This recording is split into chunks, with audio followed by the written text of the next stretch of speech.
Number 10, parties of poison. Hindsight is 2020, which I find more ironic than ever since the whole thing that happened and is continuing to happen. Today we know that lead, especially in large doses, is not good. It's poison. But a lot of the pipes that the Romans used in their plumbing were made from lead. Their water had 100 times more lead in it than the water that came from the springs, which means every time they drank water, they were poisoning themselves. Some side effects include behavioral changes as well as weakening organs and vital signs, etc., which may explain some of the more questionable emperor behaviors or the fall of the Roman Empire, because people got nuts. But to add insult to injury, the Romans used to sweeten their wine with something called sapa. Sapa is lead acetate, the sugar of lead, and it's also a salt, which is confusing, and therefore poison. Since Romans could down as much as 2 liters of wine in one sitting, they were slowly poisoning themselves, first with water, then with the wine. Speaking of wine, moving on to number 9, we have You Better Love Wine. If you're a vodka or a beer person, you might not fit in while partying with the Romans, especially if you hate wine. Wine was the lifeblood of ancient Roman parties. Wine was drunk at every stage of the Roman party, but it had to be diluted with hot or cold water. Unlike how we drink wine today, which would be crazy if you were to dilute it. Whoa. It was looked down upon to drink wine in its purest form. It was served out with ladles, usually by naked and attractive male slaves. To heat the water, the Romans used special boilers, but if you really wanted to be bougie, they would add snow to make it cold. Considering they didn't have fridges back then, imagine the lengths they would have to go to keep the snow cold. Beyond temperature, Romans absolutely drooled for calda and mulsum. Calda was great for cold nights. It was kind of like a mulled wine. It was served hot and infused with spices. Mulda was infused with honey and a lot sweeter. I want to try and make both. Maybe I will on my Instagram. Let me know if I should in the comments below. Minus the lead, of course. Number 8, seating charts. If you have ever been involved in a wedding, you know how important a seating chart is. Or like even in school, when you're like assigned desks, it's a big deal. You could end up sitting next to your uncomfortable cousin or beside your smelly Aunt Sue. It could determine whether the conversation flows or it's stagnant the entire night. Ugh, hate that. Romans understood the matchmaking game when it came to banquets. It was a pretty big deal. Where you sat determined your station and overall how liked you were. They had a 3-couch system called the triclinium. The most honored guests would sit on the couch in the center next to the hosts on the right. But if you were on the couch on the left, it kinda meant that you weren't as big of a deal. Sorry. Eventually, as parties got bigger, so did the 3-couch rule extend to a huge semicircular couch in the middle that could hold about 12 people. Number 7, gladiator fights. We just did a video on this, Taylor and I, go check it out. Now, parties weren't just about eating, drinking, and socializing, there had to be entertainment, of course. Roman parties were designed around the 5 senses: taste, touch, smell, sight, and hearing. So of course there were the ancient Roman bards jamming out some earworms, but what was there to look at? You could only watch someone play the harp for so long. Next up on the entertainment list was acrobats, dancing girls, even mimes, which I was surprised to learn, plus trained exotic animals. If you were more like the charcuterie and like a quiet evening kind of person, you might enjoy poetry readings. But what really got the party started was an epic gladiatorial battle. Nothing like putting sharp objects in drunk people's hands. But that wasn't all they did. Parties were a big deal and nobles loved to outdo each other, so sometimes they went too far. More than once it got out of hand, but the most famous was during the reign of Emperor Elagabalus. He wanted to shower his dinner guests with flowers, so he built a false ceiling filled with them, but the flowers somehow ended up smothering some of his guests to death because he just kind of went overboard. Death by Roses. That's a poem title right there. Stick to poetry nights, my friends. Number 6, Saturnalia. One of the most popular Roman festivals. It was kind of like an early Christmas celebration, kind of, except it wasn't at all. It was actually about the god Saturn, not Christ. Oops, but it did take place in December 17th to be precise, for 3 days. But people loved it so much, it soon got extended to 7, a whole week. All work and businesses were suspended, so better do your shopping on the 16th. Slaves were even temporarily free to do as they pleased, even moral restrictions were eased. A mock king was chosen, and candles, wax fruit, wax statues were all given as presents. The practice of candle giving was to symbolize the sun returning after the winter solstice. A statue of Saturn bound at the feet would be untied and invited to join the party. The houses were adorned with wreaths and greenery, kinda like Christmas, and singing, dancing, gambling were all common features, so kind kind of like Mardi Gras and Christmas combined. Number 5, the Black Banquet. A prank that went down in history. Don't worry, this is nothing like GOT's Red Wedding, thank goodness. Emperor Domitian had a pretty sick sense of humor and decided to host a party about it. In 90 AD, he invited a crowd of aristocrats to a banquet at Palatine Hill. When they arrived, the entire palace was decorated in black. Black velvet drapes, marble, everything was painted black, like the Rolling Stones song. Even the food was black and everything was illuminated by funeral lamps. Naked serving boys were painted from head to toe in black paint and served food and drink to all the guests. When they sat down, their place marks were tombs with their names on it, and instead of lush couches, they sat on cement slabs. So basically he was like, yeah, sit in your own grave. Domitian had killed several senators in the past, so everyone believed that they were never going to get out of there alive. It was like a huge metaphor for their own deaths. The emperor himself babbled about death and decay the entire night, so after the party was over and the guests made it home with their necks intact, Domitian sent gift baggies with their tombstones and onyx plates, and a now clean serving boy ready to do their bidding. Turns out the whole thing was a prank and the emperor was back at the palace laughing his butt off. Number 4, Bacchanalia. The party that was so wild, it got banned. One word, orgies. The Romans dug that kind of kinky shindig, but they like to pretend they didn't. Bacchanalia, the back guy, is a term used to describe a drunken, debaucherous party at frat houses or sororities, which isn't far off from the heyday. The Bacchanal celebrates the god Dionysus, also known as Bacchus, literally the god of wine and a damn good time.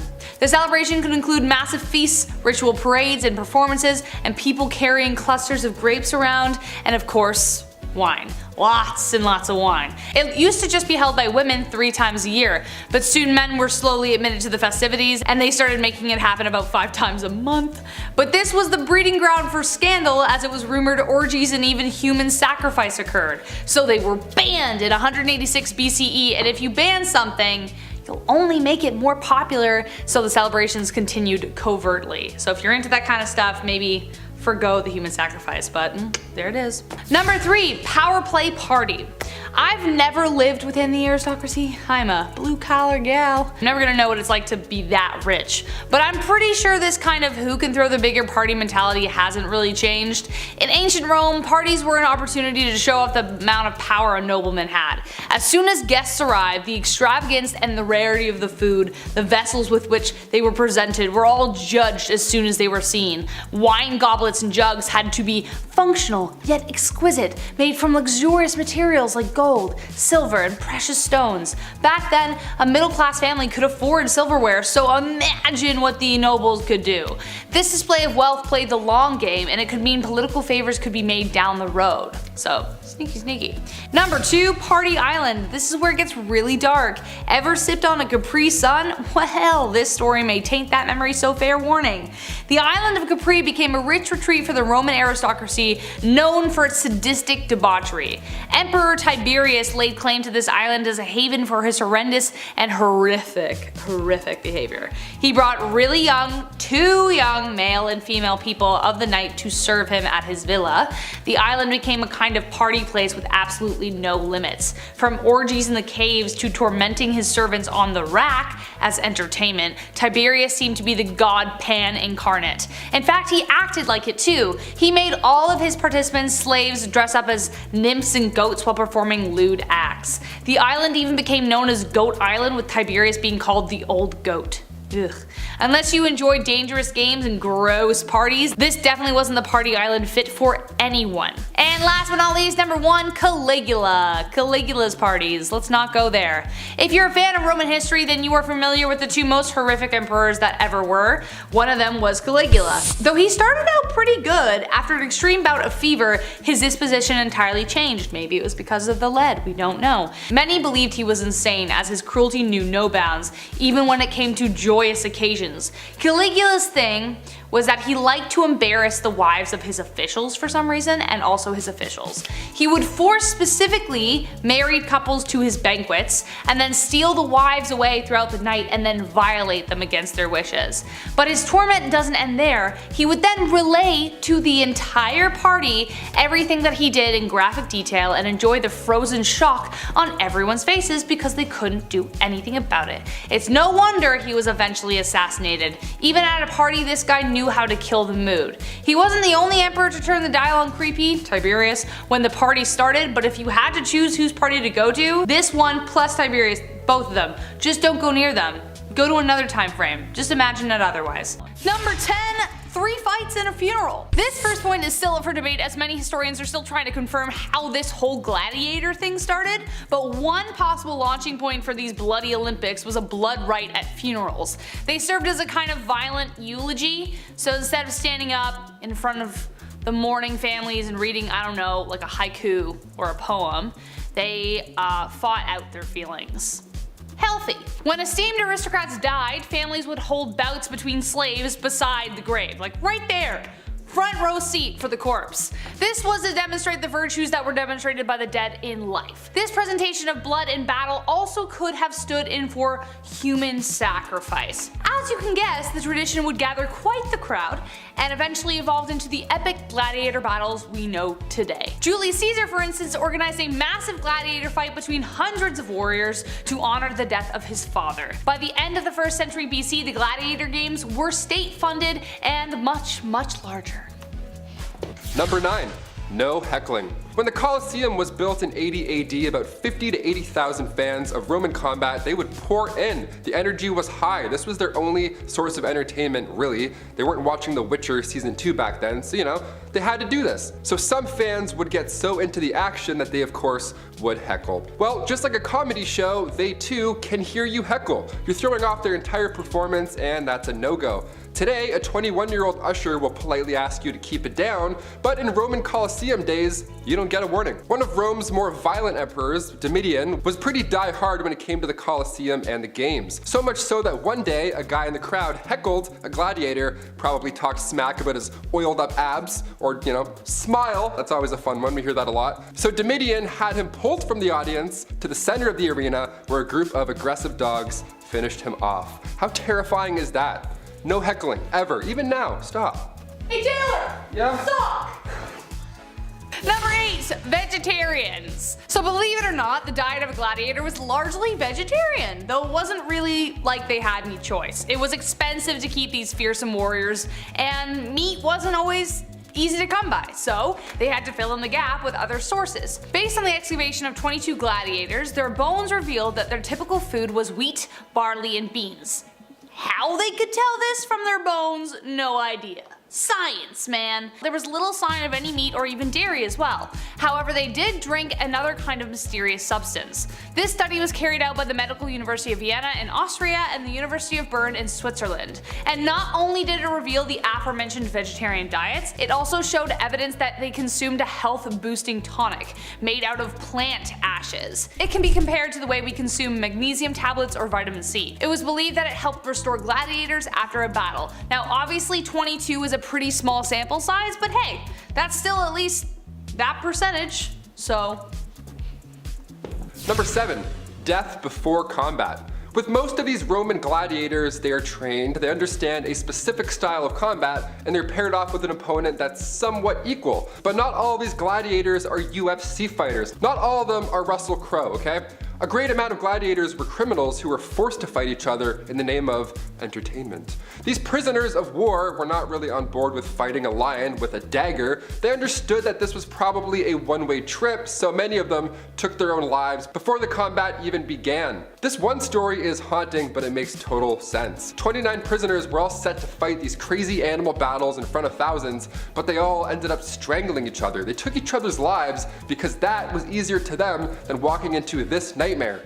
That's horrible. The reason this was an easier choice to make was because saying no would lead to an even more painful and still public execution. Number 6, aphrodisiac. The fanaticism around gladiator warriors was like the fanfare around the Beatles, the Stones, and Justin Bieber, like all around, all combined. You might even argue that they were some of the very first celebrities, and that was mostly due to their sex appeal. They were sex bombs. Ooh, beefy men. Yeah. Roman women believed that even their sweat was an aphrodisiac, like Old Spice deodorant. The gladiators won massive fame and even had their own action figures, as children would make their clay dolls emanating their favorites. Their image would be placed on walls in public spaces and even endorsed products. Women wore hair jewelry dipped in gladiator blood or mixed their sweat into hair cream or cosmetics. To have a dream about one was said to foretell a fortunate marriage. There was even graffiti in Pompeii that depicted one fighter who would catch women in his nets at night.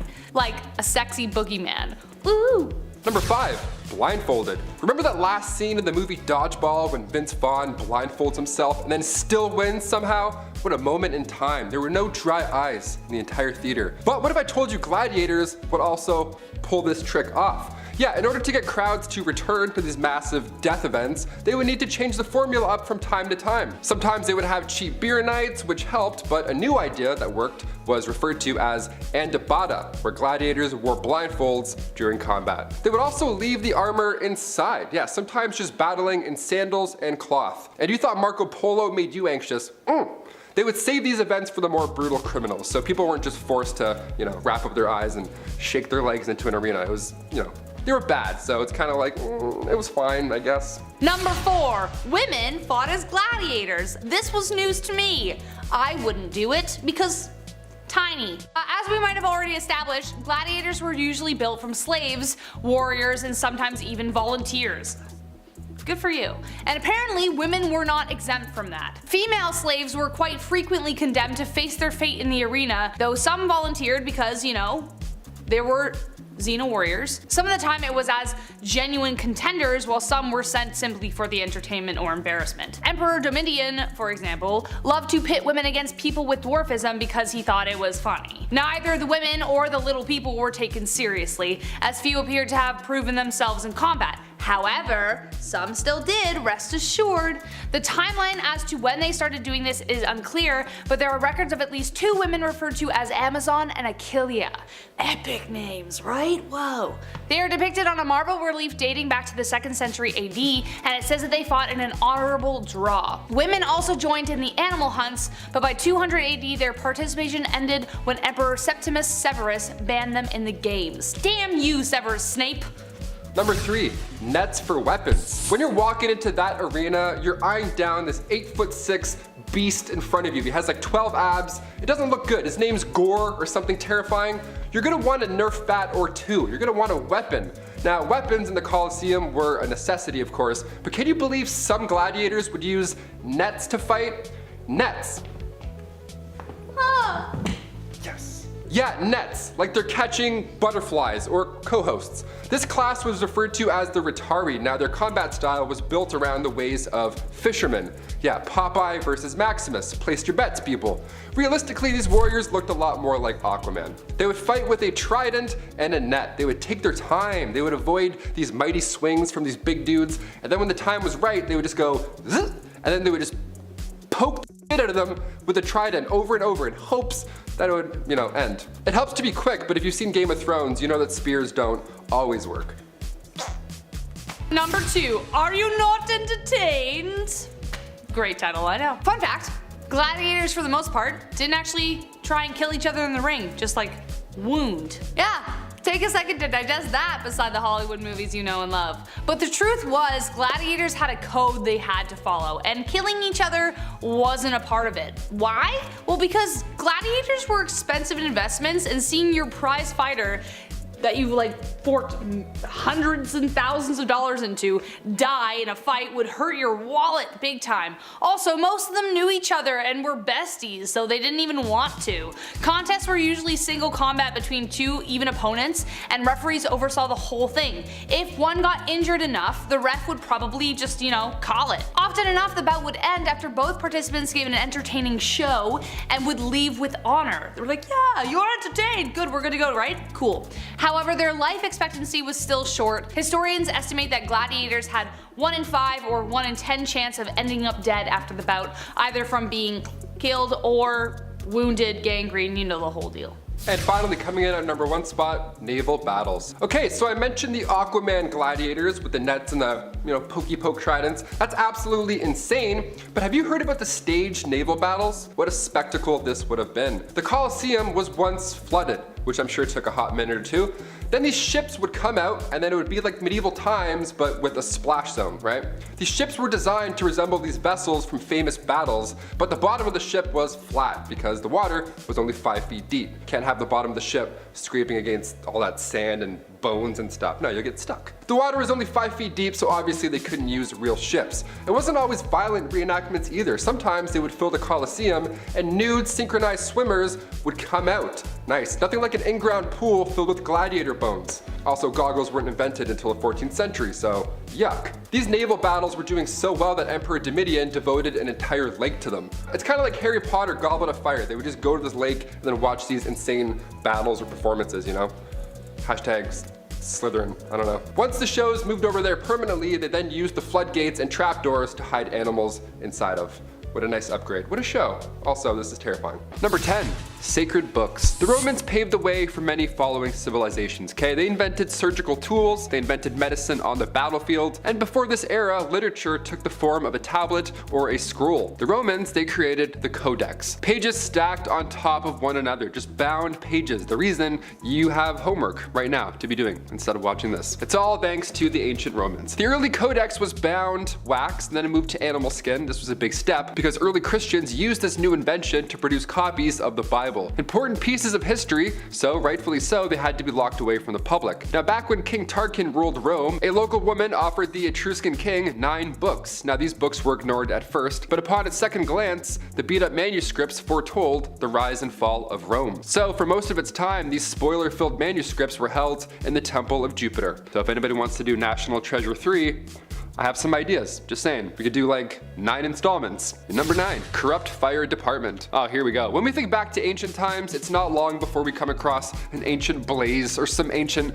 wild tragedy where you're like, oh my god, how did that even happen? Something that reminds you that it wasn't always a party, okay? It was rarely a party, in fact. When we think of Julius Caesar when regarding the leadership of Rome, we often forget Marcus Crassus. He was powerful and full of bright ideas on the sidelines. Marcus ran the fire brigade. A lot of open fires, a lot of accidents happening at this time, so of course we need responders. But back then, these officials arrived on site to this blazing emergency, but before helping out, Crassus would demand the owner sells their property to him first. Yeah, watch it burn or sell it for a not so handsome price. The choice is yours, and also you have 38 seconds to decide. TikTok. Number 8, ancient drag. I'll respect a girl's night out, okay? Always. I get it. My guy friends have ruined most nights out that I've had in the city, because guys are dumbasses. That's a fact. Ancient Romans were ahead of the game with this one as well. That's why they made the festival of the good goddess women only. Yeah, statues of men weren't even allowed to partake. Statues depicting men at this festival had to be draped. Yeah, none of us were seeing anything. But then in comes Mr. Jealous, Mr. Ancient FOMO himself. Enter Publius Clodius Pulcher, okay? This man disguised himself as a flute lady, but when he didn't play the flute, and also wasn't a lady, and also nobody knew him, it was a little obvious that an intruder was present. A trial soon followed and the festival was then suspended. See, guys ruin the party, even in ancient Roman days. This dude's like, nah, I'm gonna go ruin it. Number 7, sewer goddess. I love reading about ancient gods. It's my favorite topic. The Roman god of manure and fertilizer, for example. Where was that one in Hades? That would have been helpful. I would have beat that game in 8 minutes flat with him. The god of toilets. There's one we can't forget about either. Crepitus, okay? Every day we have to thank the god of toilets, right? If you haven't today, go ahead and thank them. The Romans regarded Glossina as the goddess of the main drain. The literal main drain to the city of Rome, all this water. This goddess was Glauca Maximum, aka Big Drain. Eventually, this god was affiliated with Venus, the goddess of beauty and love. Yeah, love me some big ass drains. Nice. That's a lie, actually. As a kid, I was so afraid of the bathtub drain. I would pull it and then just immediately high jump out of the tub. I don't want to get sucked down like Ant-Man. Know what I mean? Number 6, death before combat. With most of these Roman gladiators, they're trained, they understand a specific style of combat, and they're paired with an opponent that's somewhat equal. And then hundreds of people go, yeah, and they bet on you, and then see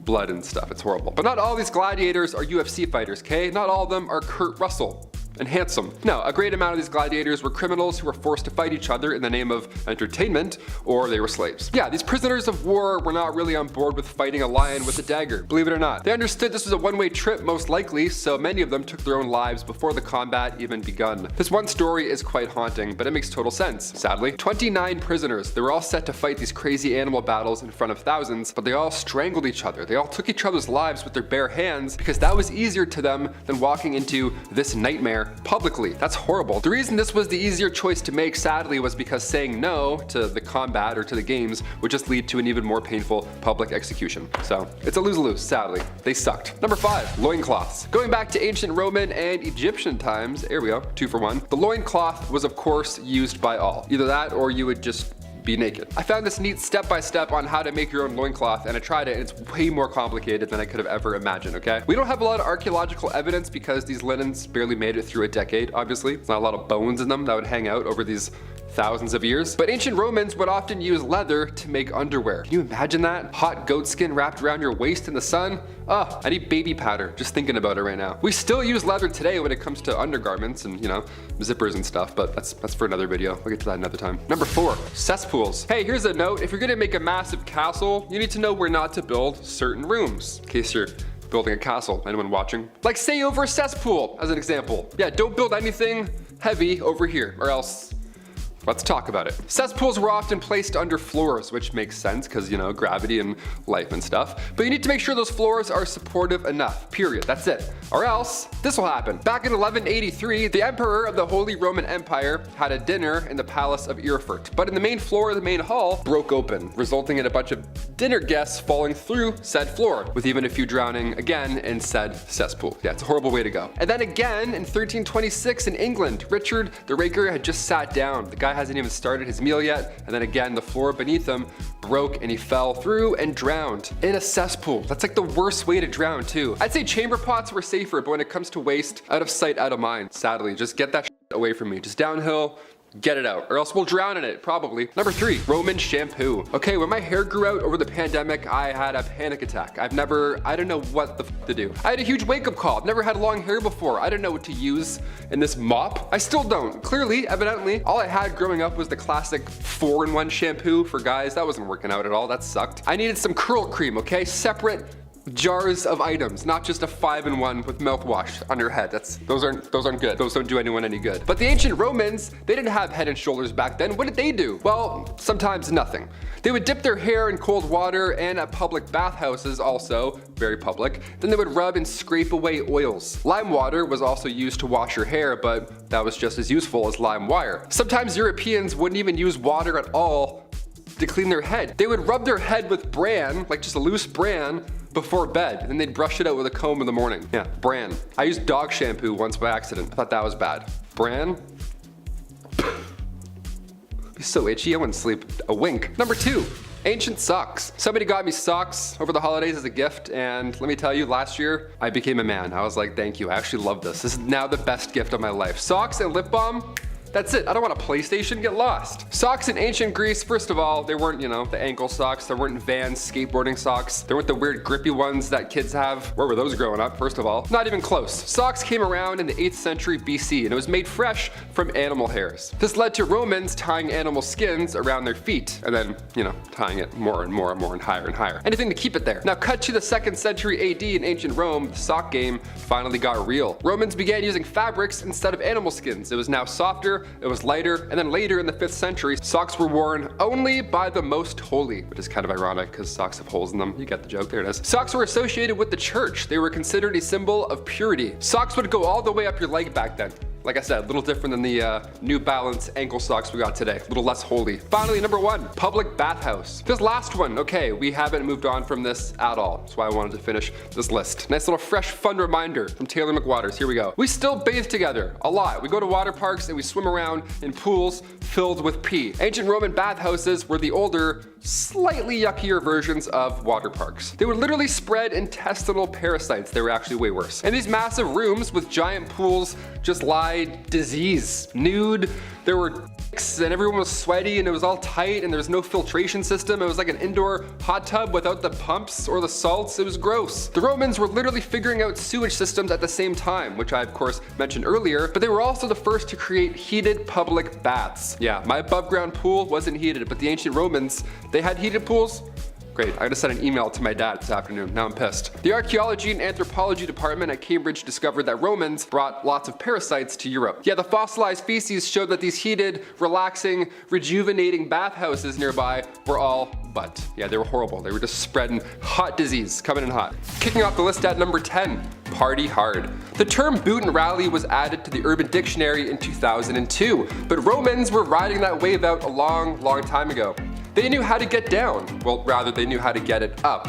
Ancient Romans would often make themselves puke in order to continue eating and drinking. How gross is that? What would normally be a red flag at a house party was actually a sign of respect back then. But it was business. These parties, these long, exhausting banquets, attending these was a sign of social standing. So you wanted to be around the longest. You wanted to drink the most, dance the most, and, grossly enough, puke the most. Those are the coolest Romans in town, apparently. It was so normal that you would excuse yourself from dinner and be like, excuse me, go to the vomitorium, great name, right across from the dining room. I'm sure it's a great breeze rolling through there. But then you'd go in this room, grab a feather, and then tickle thy throat, and then make room for even more lobster.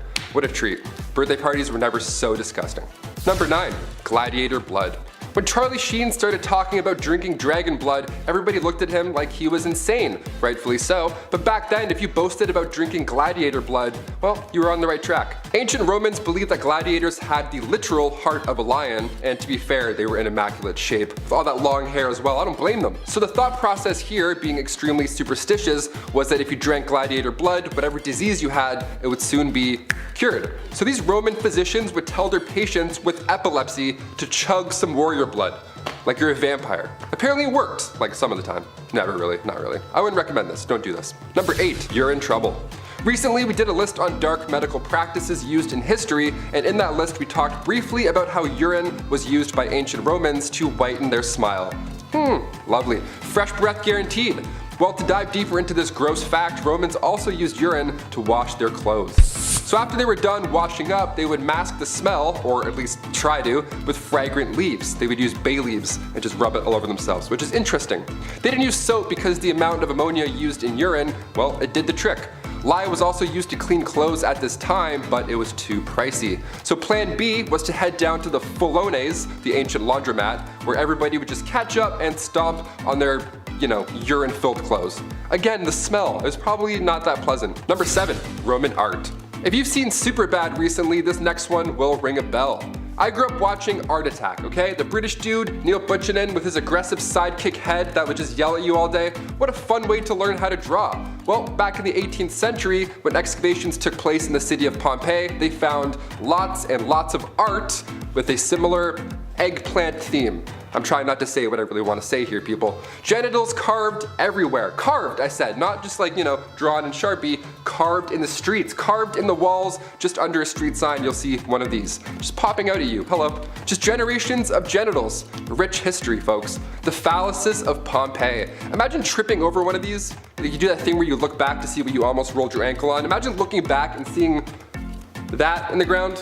I'd be like, okay, we're just gonna keep walking. Many tour guides like to say that they all point and lead to a brothel, when in reality these were actually just for good luck. They didn't really have a purpose other than good fortune.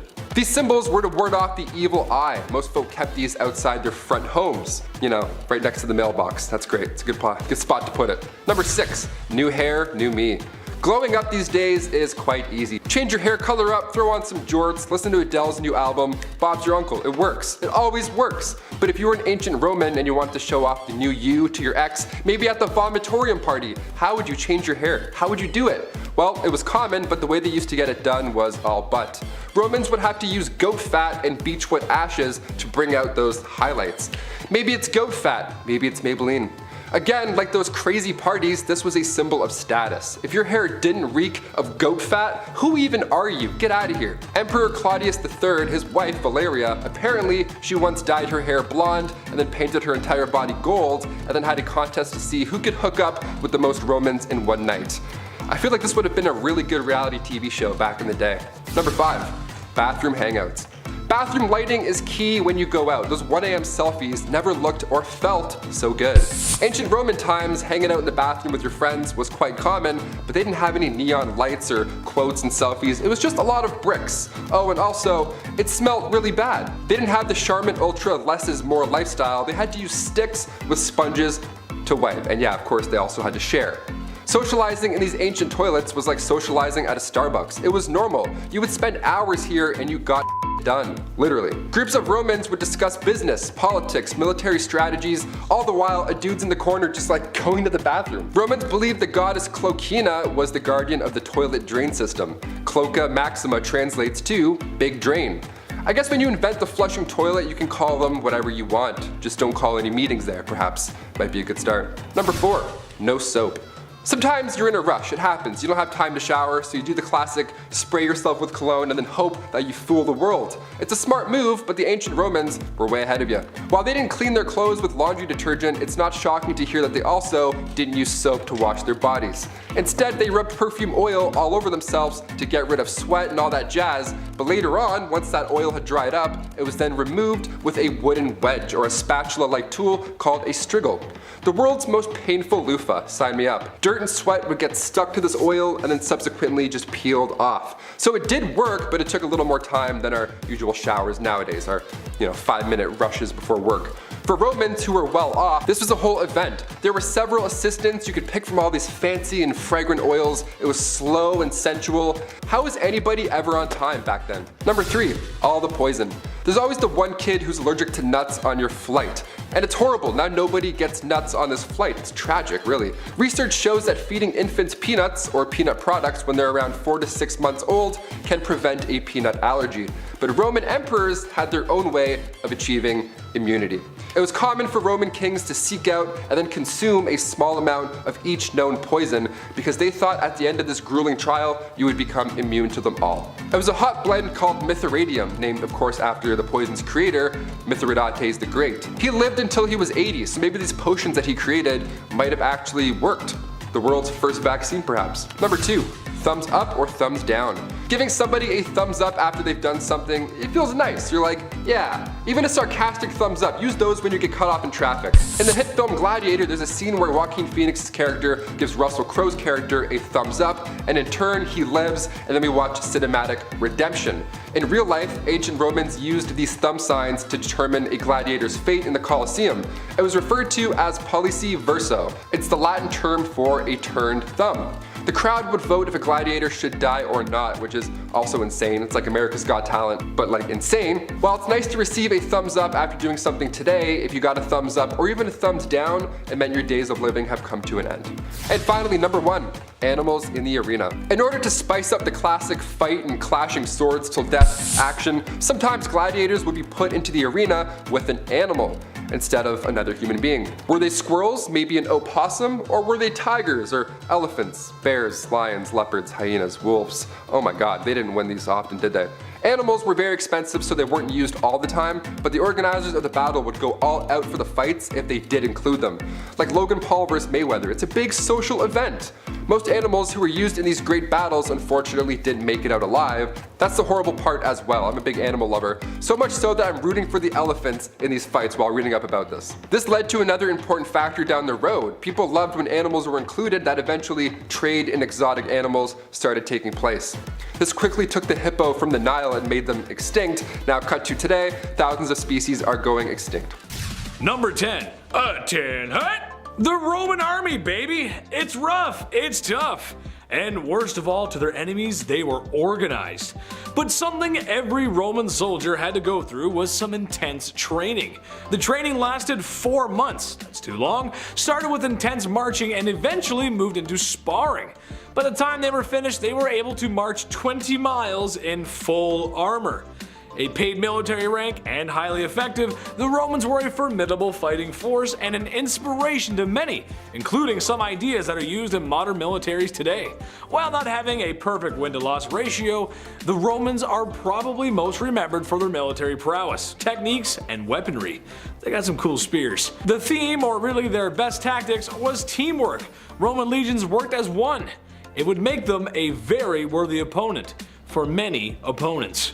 Number 9, Lonely Romans. I don't know about you guys, but after conquering lands and marching for days, I would be tired. As much as the Romans hated barbarians, some of them were tough and cost the Romans many lives in battle, so it would be best for the Romans to fight their hardest in order to come home to their families. Well, that wasn't exactly the case for Romans, as they were not allowed to be married.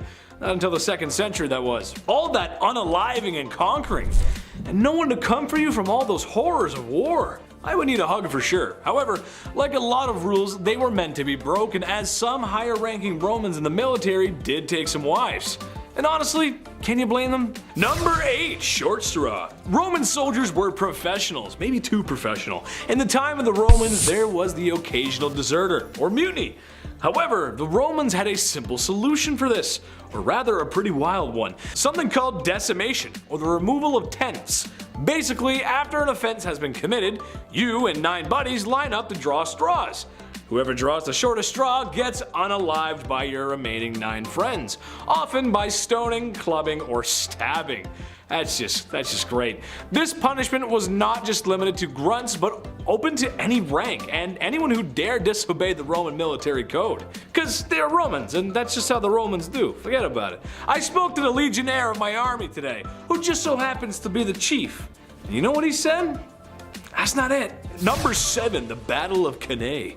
This was a hard day for many Romans. Maybe it was its overzealous confidence from conquering so much after losing so little. However, after facing the mighty elephant-riding Hannibal of Carthage, the Romans were about to get a piece of their own medicine. Over 40,000 Romans would meet their ends in the Battle of Cannae. I can only imagine the confusion and humiliation the Romans must have felt. The battle is considered to be one of the worst days in Roman military history. It's also considered to be one of the greatest strategic military victories in history. From the bad guys, or the Carthage at least. I mean, they beat the Romans in the one thing they are really good at. That's like me trying to beat Michael Phelps in a swimming race, and then me winning. Yeah, never gonna happen. Which I'm sure if I did would shock absolutely everybody, including myself. I'm not built for swimming, I'm built for sinking. That's just how it goes. Number 6, the Battle of Carthage. It wouldn't be a good story without a little revenge, would it?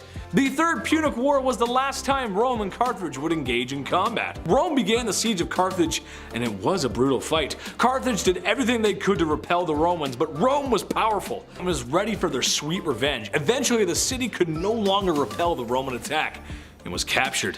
The city was completely destroyed, and those who survived the siege were taken by the Romans and sold off into YouTube's least favorite S word.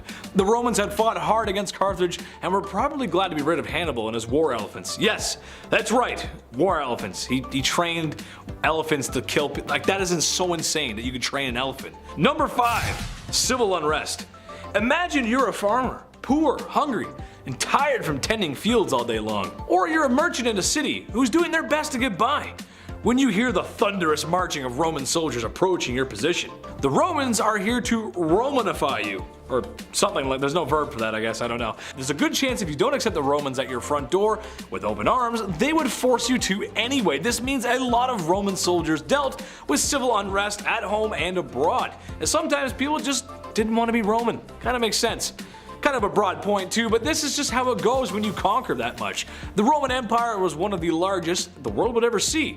Eventually, she would fall, due to many factors, but the civil unrest was always there.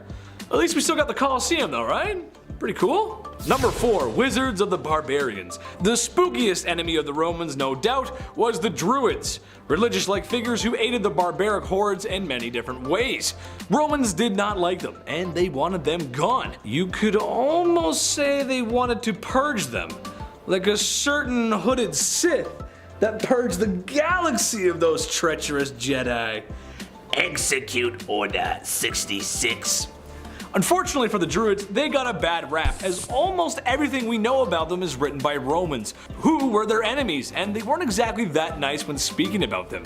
So were they actually magical ritual practicing wizards? Maybe, but always remember that history is written by the victors. A lot of Romans are great because they told us they were. However, for the average Roman soldier at the time, any amount of propaganda about weird wizard people was probably believed, as there's no trusted reliable sources of information back then, like Wikipedia to fact check, because they always have facts. Number 3, Barbarians. Barbarians are basically what all Romans called, well, basically non-Romans. Uncivilized, brutal peoples living outside of Rome and the lands that Romans so wanted to conquer. More specifically though, the Goths from Gaul, in what is now modern-day France. Many times the Romans would find themselves engaging with the people of Gaul. Conquest and assimilation is the name of the game. And like the other tribes and cultures in proximity to the Romans, they weren't exactly going to take it sitting down. Eventually the tides would turn in their favor. and every Roman soldier's worst nightmare would come true. Rome was sacked by Gaul in 390 BCE. The horrors. Number 2, Attila the Hun. Probably the most ruthless enemy the Roman Empire ever faced. Every once in a while, someone rises in the ranks in history and becomes a well-known conqueror. He ranks up there with the other big bad boys. Going against the Hun was to be a formidable foe. He conquered many lands before taking aim at the Roman Empire. I can just imagine the dread on the Roman soldiers' faces when they realized who they were going to be toe-to-toe with. However, in the end, the Romans would claim victory and Attila was defeated and perished during his attempted conquest. Number 1. Being a soldier. I mean, let's be honest. Through everything I've said, the Roman army was made up of soldiers. Sure, it may have been a very long time ago, but it's still the army. And I don't know how you guys feel about it, but I am certainly not brave enough to be in the army. All my respect and love goes out to any soldier in the armed forces. Thank you for your service, seriously. But being in a modern army may be tough, but imagine being in the Roman army. I mean, you gotta walk everywhere or sail everywhere, and you better hope the enemy is close, because otherwise you're gonna be walking or sailing for a long time. And as a tubby boy with asthma, I would not fare well in the hot Mediterranean sun. With excessive walking and a diet of wine and bread, trying to swing a sword while bloated must have been the biggest challenge yet. No thanks, I'll pass. At number 10, population. It's pretty messed up just how many slaves there were in ancient Rome. In their society, wealthy people owned dozens, if not hundreds of slaves to do their menial work. In ancient Rome, anyone could be sold into slavery. No matter your race or background, if you could work, you could be bought and sold. Historians believe that about 90% of the free people in Italy by the 1st century BCE had ancestors who were slaves. At one point, the Roman Senate debated having slaves wear uniforms to be able to distinguish them from the rest of society, but they ultimately decided against it when they realized just how many slaves there were. One ancient Roman politician once said, quote, "It was once proposed in the Senate that slaves should be distinguished from free people by their dress, but then it was realized how great a danger this would be if our slaves began to count us." End quote. They literally couldn't afford to let the slaves know how many other slaves there were, because if they would have known they outnumbered the other members of society, this could have led to a revolt. I mean, there were slave revolts regardless, but we will get to that later. At number 9, lifestyle. Ancient Roman slaves experienced different lifestyles and living conditions based on a number of factors, often linked to their occupations. Slaves who didn't have a specific skill or trade were often used in mines and agriculture, and those were the harshest conditions that they could have been subjected to. Oftentimes, they were literally worked to death, and since they didn't have any human rights in the eyes of the Romans, they were often overlooked and simply replaced. On the other hand, household slaves received more humane treatment. They were treated better by their masters, and sometimes they were able to get some money in order to buy their freedom. If they were able to buy their freedom, the slaves would become freedmen, which was a social class between slaves and free people. Before we continue discussing the hard lives of slaves in ancient Rome, make sure you guys smash that thumbs up button if you're thoroughly entertained so far, and maybe even consider subscribing to the channel to see more videos like this one. At number 8, Spartacus. At one point, a group of Roman slaves revolted, and though they eventually lost their battle, they survived a pretty long time thanks to one famous slave named Spartacus. Spartacus was a slave who escaped a gladiatorial training camp and recruited thousands of other slaves to fight for their freedom alongside him. For the slaves, Spartacus was their symbol of hope and their leader. This slave army was able to defy Roman authorities for 2 years with freedom in their sights, but unfortunately those dreams were crushed when Roman general Crassus crushed Spartacus and his army. After Spartacus was killed, the authorities came for the rest of the slaves in the army, and they were severely punished. 6,000 slaves who took part in the revolt were crucified, and this was almost a warning to the other slaves against trying to revolt again. Spartacus became a legend, but it wasn't enough to free the Roman slaves. At number 7, ownership. In ancient Rome, slavery and slave ownership was such a common practice that pretty much everyone owned slaves, regardless of social status. Even some of the poorest Roman citizens would own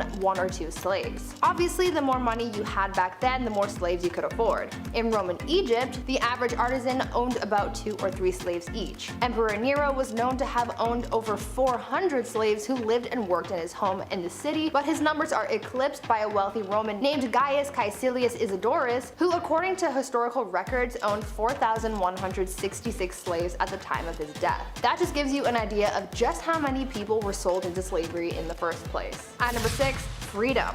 Earlier I mentioned that Roman slaves had the chance to buy their freedom.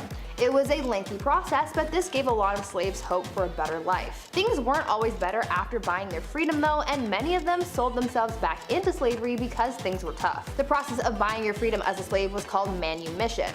This could be achieved in a number of ways. The slave master could grant their slave freedom as a reward for their service and loyalty. The slave could pay their master a sum of money to be freed, or sometimes a slave master could just find it convenient to let their slave go. Most slave masters who chose that last option to free their slave for their own benefit were merchants who needed someone to be able to sign contracts on their behalf, and since slaves weren't allowed to represent their masters from a legal standpoint, they would be freed, but would still work for their master. You also had to be over the age of 30 to buy your freedom, so if you were lucky to live that long, then there was hope of being freed, but with the average life expectancy in ancient Rome being about 28 years or so, and with the living conditions of many slaves, they would be lucky to get that opportunity. At number 5, demand. In ancient Rome, there was an incredibly high demand for slaves, but since there were so many slaves in Rome, there was always work for them. Oftentimes, people sold themselves or their children into slavery in order to pay off their debts, so when it came to being bought, that came pretty easy. Other than public office, slaves were used for almost every activity in ancient Rome. The most common slave trade was mining because workers were always in demand, mostly due to the high level of danger that came with the job,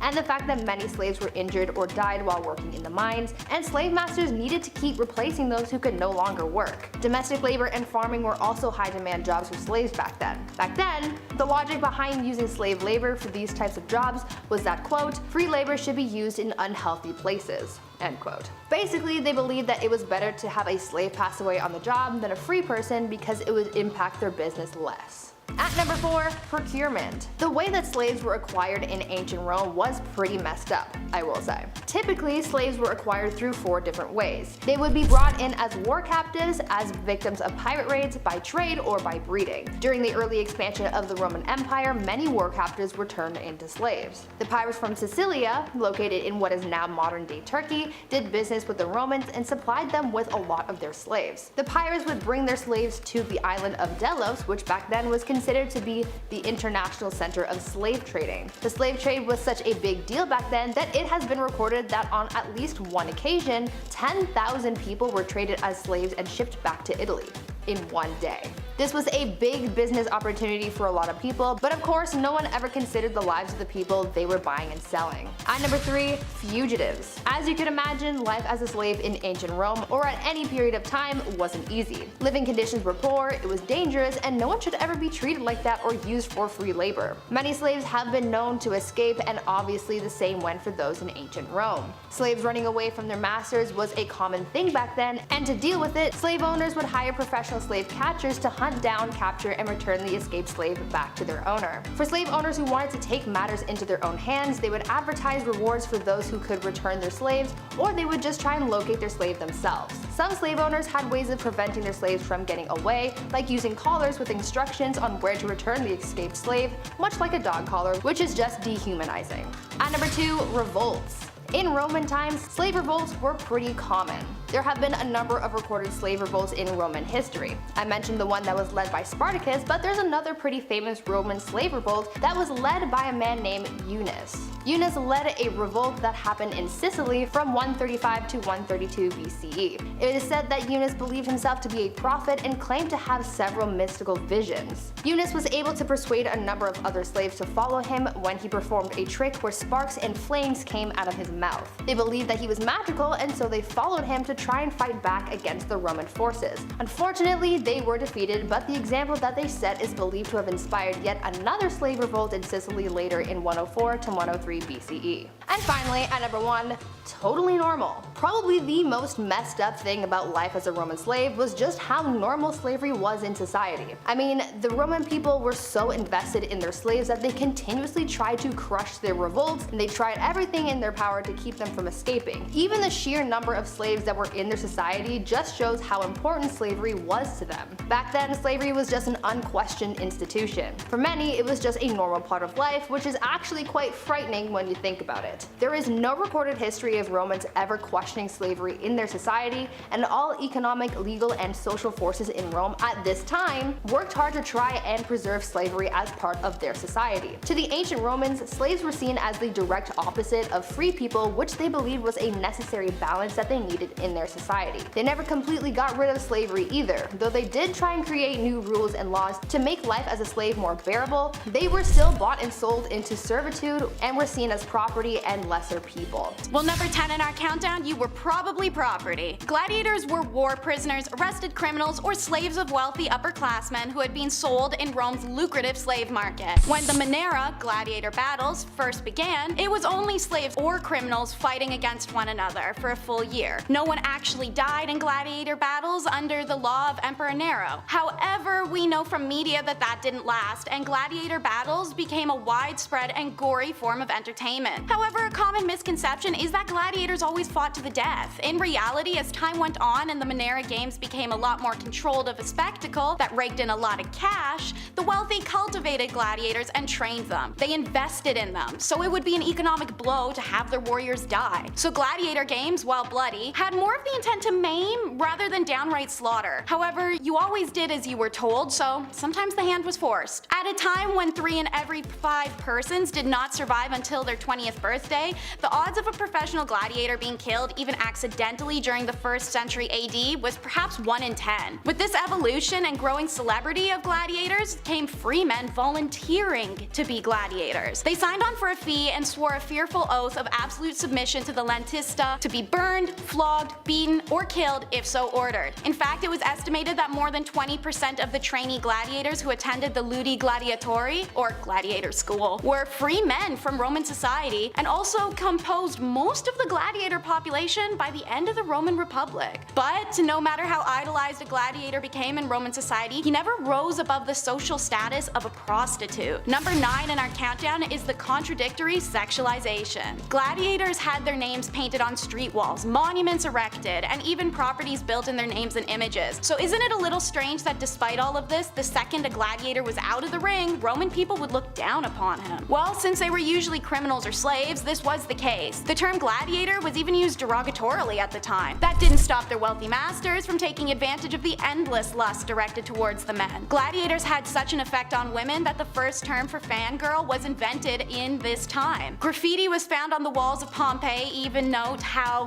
one gladiator was the delight of all the girls, while another catches the girls at night in his net. The whole industry was built around sexual attractiveness of gladiators, and gladiator merchandise was popular as a result, especially amongst Roman women. For example, flakes of gladiator skin, bottles of their sweat, and ornaments colored with their blood were sold as aphrodisiacs, contraceptives, and love potions. Men, however, sought out the fighter's blood because it was believed to increase a man's sexual vigor. Speaking of blood, could you use a little to your own advantage? Before you think about it, you can't fake death comes in at number 8. It'd probably be pretty tempting when faced with clubs, roaring lions, flaming arrows, and swinging swords. You get hit hard enough and a messy gash with enough blood can make your prone body look lifeless if you lay still enough. But don't be fooled. When they drag your body out from the arena and your heart skips a beat thinking you got away easy, you've done anything but. The Romans had measures to make sure that the dead were truly dead and not faking it. After a gladiator faced his honorable death and was carried through the death gate, he was taken to a room where he was stripped of his armor before they cut his throat. Nothing to worry about if you were dead, but if any part of you was still alive, it would be bleeding out. When a less than honorable gladiator was declared dead, a slave would instead come out and bash his head in with either a large rock or a club publicly. Either way, there was no way for a gladiator to escape death after he had fallen. The Romans loved their irony, and what better example than deaths at a funeral? Number 7 in our countdown. How did these bloody displays even begin? Well, they were originally part of the funeral entertainment and blood rites for wealthy nobles. When distinguished aristocrats died, their families would have 2 slaves or criminals throw down in a kind of macabre eulogy to honor the virtues the deceased had had. Okay, 2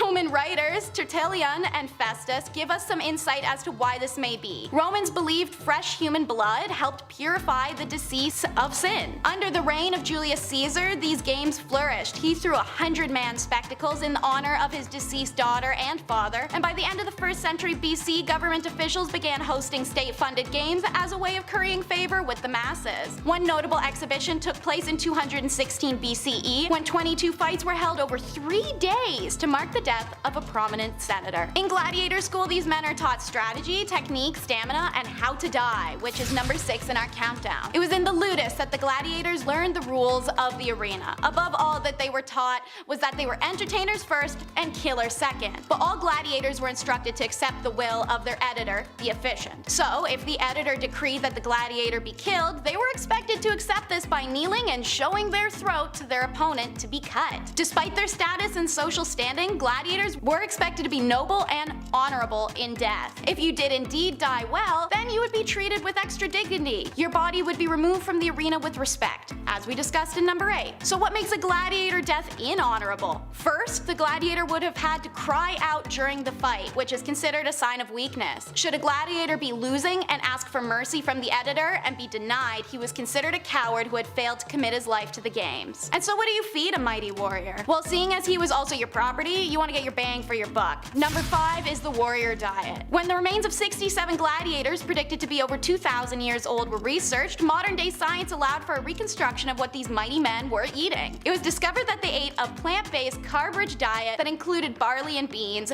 but very little animal protein. Essentially, they were vegetarians. For how hard these men were worked and trained, this diet was not meant to be filling. More pragmatic reasons, as simple carbs can boost subcutaneous fat and increase survival in battle. Because of this fatty cushioning, the blood vessels and nerves were better protected when they were cut in fights, as blood clots significantly faster. Another reason for this diet was that it was cheap when you had a lot of mouths to feed. Oftentimes food was already something gladiators had held over their heads as a motivational drive. Gladiators also consumed some more other questionable things, such as each other's blood or drinking cupfuls of water mixed with ash as the perfect remedy for abdominal cramps and bruises. I guess if they're hangry, they're gonna be more efficient in the arena. Gladiators weren't the only hungry animals in the arena, however. Number 4 in our countdown is Battle of Beasts. Animals were seen in the arena for the purpose of killing or being killed. It's said around 1 million animals died in a sport called venatio over the 390 years that the Roman amphitheater was active. Venatio was hunting and killing of wild animals and would often take place in the morning ahead of a gladiator's battle that would be happening in the afternoon. Animals used in the games were considered to be extremely exotic at the time as a display of wealth of the empire. Some of these examples are deer, rabbits, crocodiles, and elephants, and then the better known examples of leopards, bears, tigers, boars, and lions. While the goal of venatio was for the animals to be the victim of the trained gladiator referred to as a venator, sometimes they simply overpowered their opponent and won in the arena, in which case, like a gladiator, the crowd would celebrate the animal's glory. Animals were also used in ad bestias, a form of execution for lower class. A prisoner or multiple would be let loose in the arena with wild animals for the crowd's delight. Sometimes traps or weapons were laid out to draw out the spectacle. Even after Emperor Constantine outlawed gladiatorial fights in the year 325,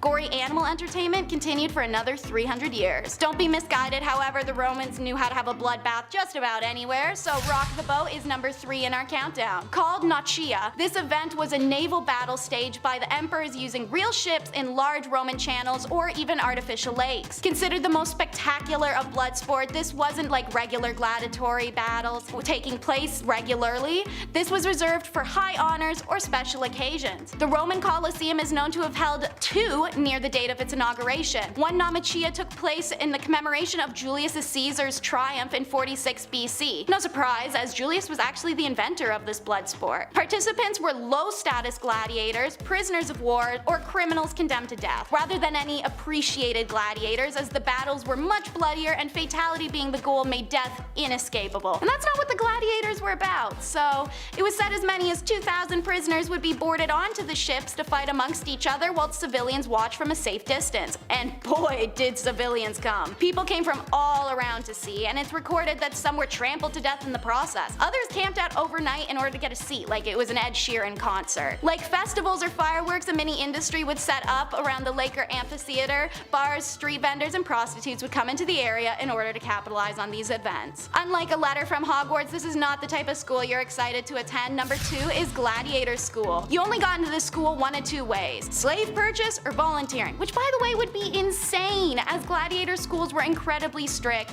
and the training they provided was harsh, with some archaeological evidence showing that gladiators could be killed as punishment for just misbehaviors. This is because upon entering gladiator school, those who had not been condemned to it as a punishment for a crime sign a contract stipulating the type of combatant that they would become, how many times a year they would fight, and sign themselves over into the property of their master. Seeing as there was different kinds of gladiators, men were sorted into categories based on height and body, where they would train under a magistri, or a gladiator trainer, who were former gladiators themselves and would pass on the skills they learned in the arena to the new generation of fighters. As we know, food was sparse and purely fueled. The rest of the environment reflects that ideal, with gladiators living in cells and only leaving them to train or battle. If there were any luxuries in gladiators training schools, they were only there to protect the slave owners' investments in their gladiators. Archaeologists have found many schools equipped with heated floors and reliable hot water, as well as infirmaries and graveyards. After the rebellion of Spartacus and his fellow gladiators around 73 BC, these schools were no longer privately owned, and the state took a much closer interest in how they were run, ensuring that gladiators they trained wouldn't use their specialist fighting skills against Rome itself again. Finally, at number 1 in our countdown, the break for freedom. You've been kept in a dirty cell, forced to battle and train on repeat, fed mushy barley, something's gotta give. How do you get out? We know you can't exactly fake your death. Well, unfortunately, unless he performed exceptionally well in the arena, a gladiator was unlikely to be made a free man after just one glory.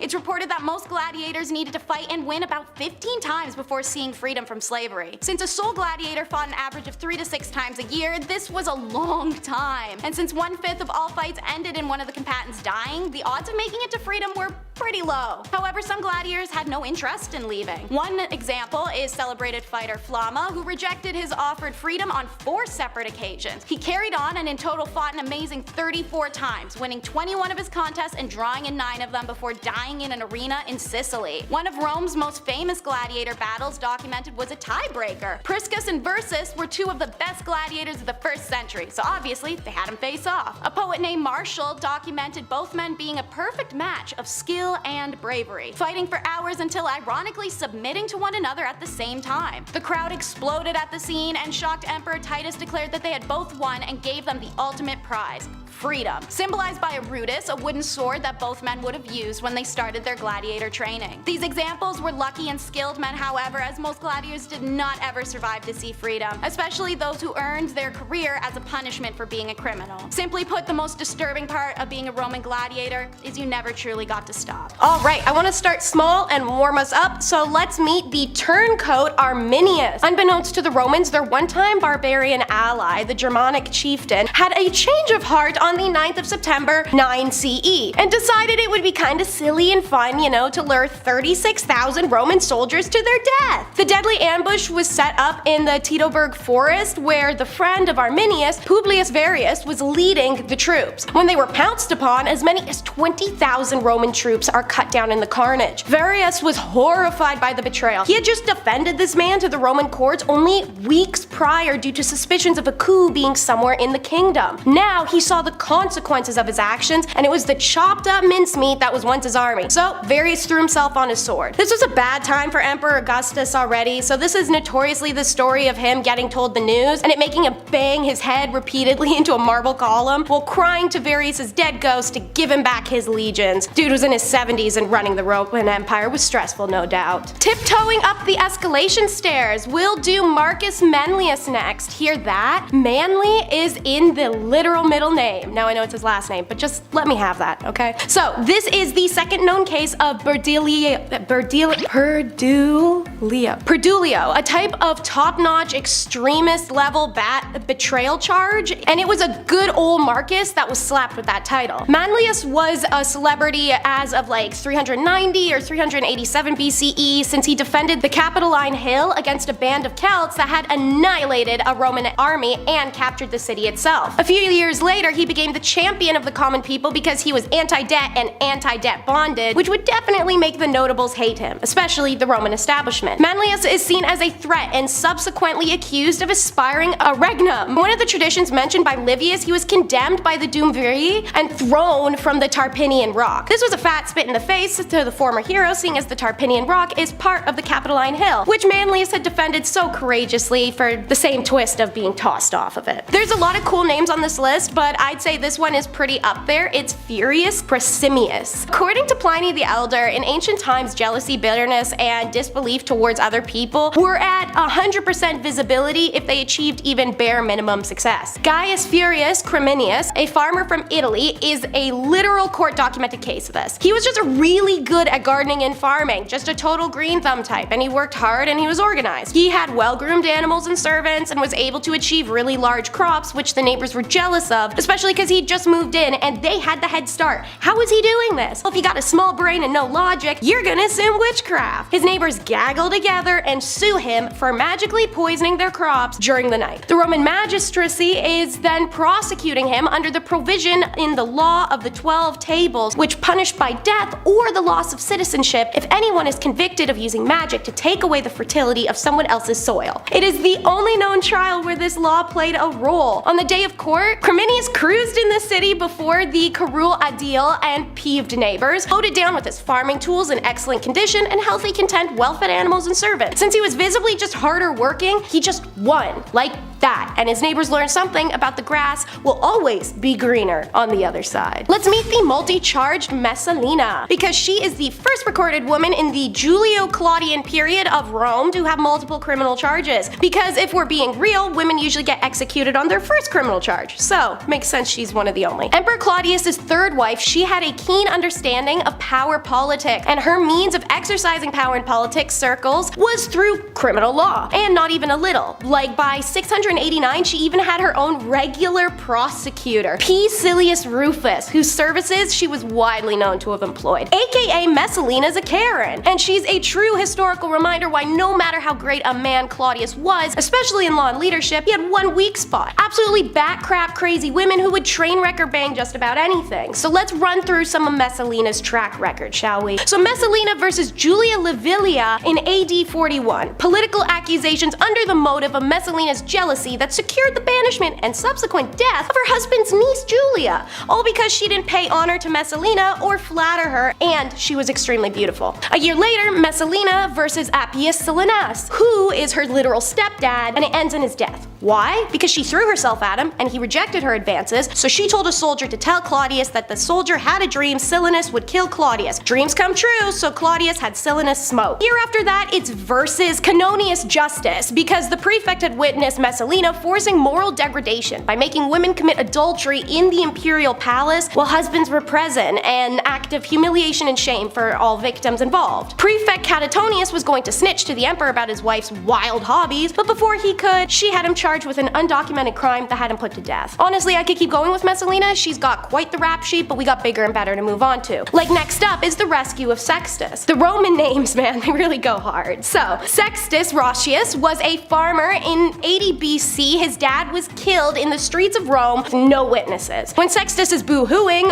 almost the second his daddy-o is killed, their family estates were illegally added to the year past submission end dates for the prescription auctions by Lucius Cornelius Chrysogophanus, powerful freedman of the dictator Sulla, the same man who buys the estates worth millions for meager pennies from the auction. That's right, y'all, we got an ancient Roman scammer. So Lucius then conspired with two relatives of the deceased, named Titus and Titus, no, not a joke, to accuse the young Sextus of his father's murder. The case was so simple for the prosecution, as obviously Sextus had the most to gain from his father's death and hired someone to do the deed. Meanwhile, the Roman courtroom bad boy Cicerio picks up Sextus's defense and turned the whole trial around in his first ever major litigation by simply explaining the exact series of events I explained to you: conspiracy, auction, scam, etc. Cicerio argued that those who chose to align themselves with Lucius in the belief that they were supporting the nobility were wrong to do so, since his corruption was a stain on the Republic. His defense was a swinging success, and Sextus the Young is acquitted and his land returned. I hope you're curious because the next is Trial of Curious. In 63 BCE, a trial took place in ancient Rome, which is still shrouded in mystery, even in its own time. And it serves as a reminder why the statute of limitations is in place, because Romans really charged a dude for a 37-year-old crime and perdilio, aka the super duper high treason. Saturnius works with Gaius Marius a lot. His support helps Marius in winning 7 consulships and securing land for veterans. Things go south though when Saturnius and another friend, Glaucia, are implied for 2 political slayings and put out a bill saying the lands they owned would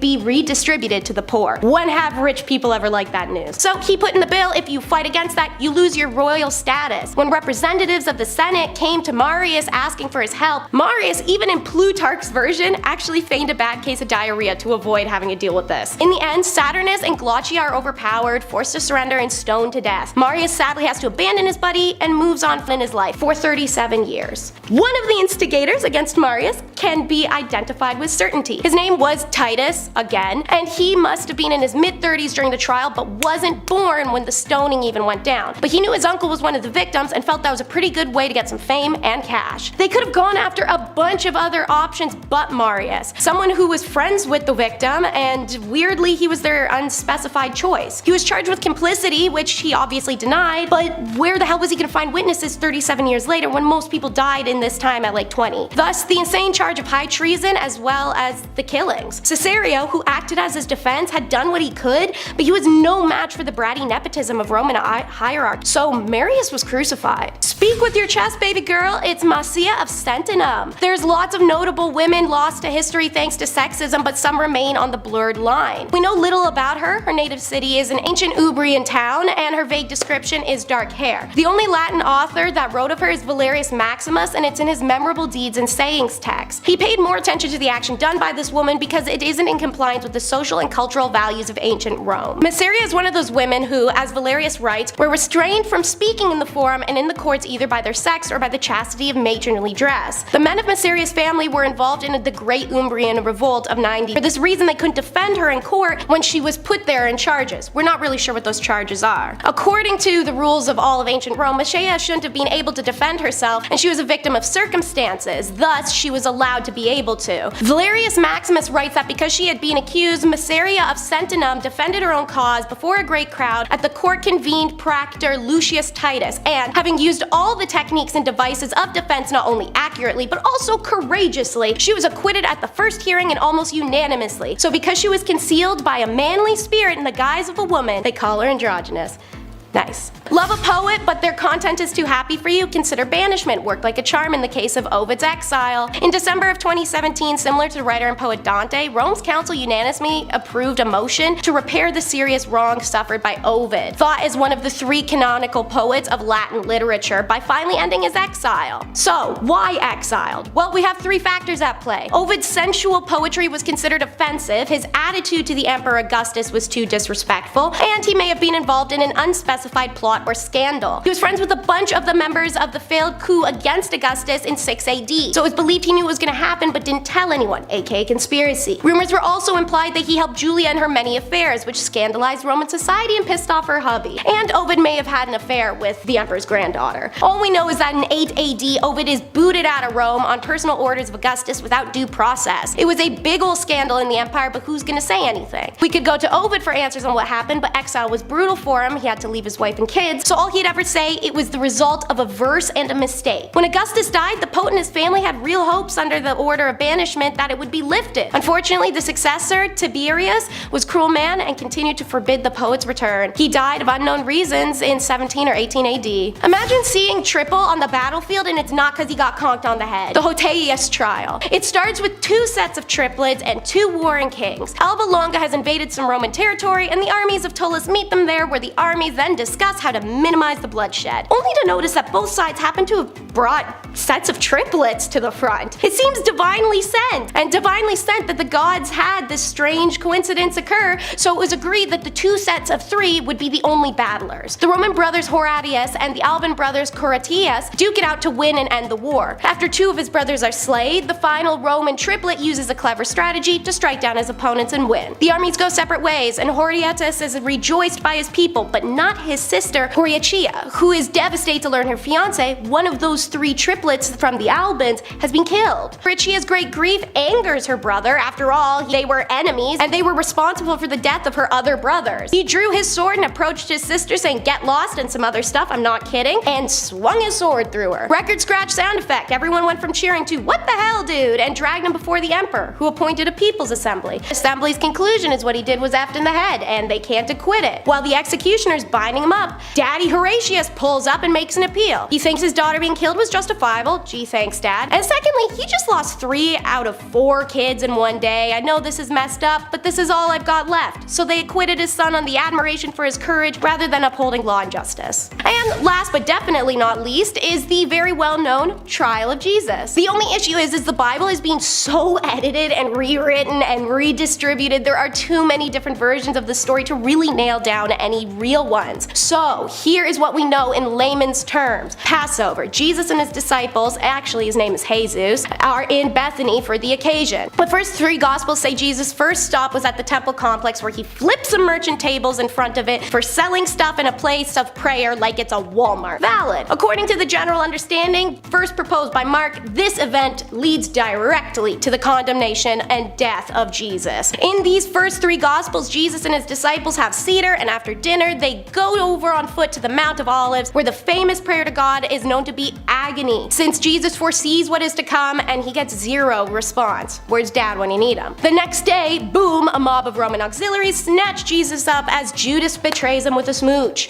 Jesus seals his execution when he responds to the high priest question in court, "Are you the blessed one, the Messiah?" To which Jesus goes, "Heck yeah, dude, I'm the son of come in glory when God's kingdom is established to judge all humanity." Evidently, the high priest was hoping Jesus was smart enough not to admit to a literal jury, but alas, the high priest has to declare this a crime of blasphemy and condemns Jesus for inciting Roman rebellion. There are other contributing factors outside of angry Roman leaders. Gospel, he's charged for not telling the Jews to pay taxes to Rome. In John's gospel, condemned because of the growing crowds over his raising of Lazarus. In all 4 gospels, Pilate is portrayed as reluctant to execute Jesus. He attempts to avoid the decision by offering to release another prisoner, Barabbas, and threw a sop over the now anti-mob by letting them decide. No matter, the crowd cries, "Give us Barabbas," and Jesus is condemned to death for rebellion against Rome, who then crucify him. First up at number 10, let's talk about the horrid Roman wedding colors. I mean, they have you out here looking like a McBride. I'm talking Happy Meal. Whoever decided that egg yolk yellow must have been the move, must have hated Romans or women or both. So, to paint y'all a picture, the night before her wedding, having given away her childhood dolls, a Roman girl might sleep in a tuncarecca, a special white woolen robe she has to woven herself to demonstrate her domestic skills. If you, let's say, sucked at domestic skills, you'd essentially be wearing like a pillowcase with no arms type of thing.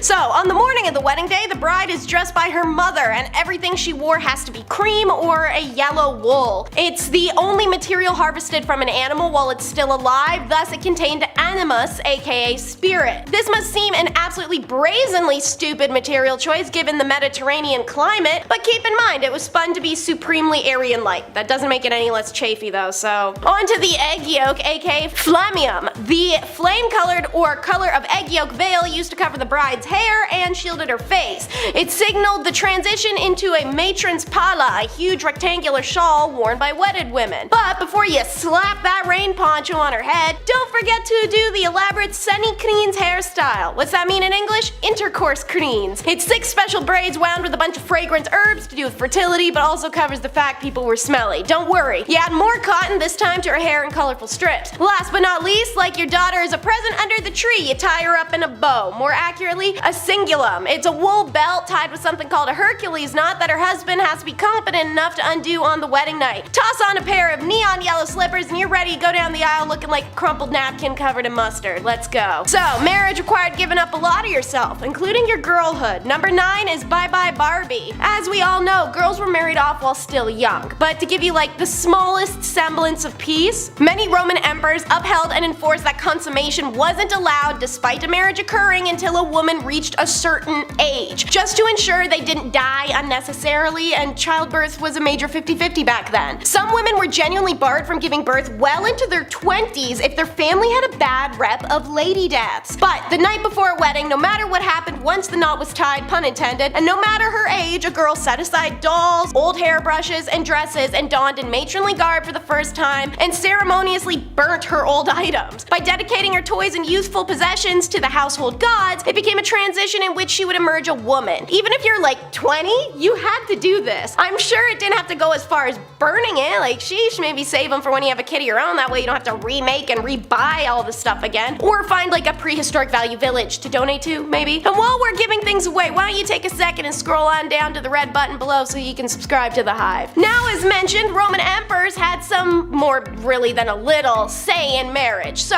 number 8 is all about how it was governed by law. There were very specific laws governing marriage, and these laws evolved depending on the era, the emperor in control, and then when Christianity entered the empire. Pretty consistently, a proper Roman marriage could not take place unless the bride and the groom were Roman citizens or had been granted special permission called a connubium. So, more on the laws around that in a later point. At one time in Roman history, those who had been owned people, now freed, were forbidden to marry citizens. This restriction was relaxed by an Emperor Augustus who passed a reform in 18 BC called the Lex Julius, so that, by the 1st century, freed peoples were only prohibited from marrying senators. Augustus instead insisted on other restrictions on marriage. Citizens weren't allowed to marry working girls or actresses, and provincial officials were not allowed to marry local women. Soldiers were only allowed to marry in certain circumstances, and marriages to close relatives were forbidden. Finally, unfaithful wives divorced by their husbands could not remarry. In the Republic, there was a stipulation that if the bride is, not deflowered, her husband should only sleep beside her for at least one night without engaging in physical touch. The aim of that was to give women a chance to get used to a new situation. Another thing meant to help her get used to a new situation, number 7, the mutinus tutinus. So, we know about this tradition through some very, very angry church fathers and their many documented temper tantrums. One famous account is Christian apologist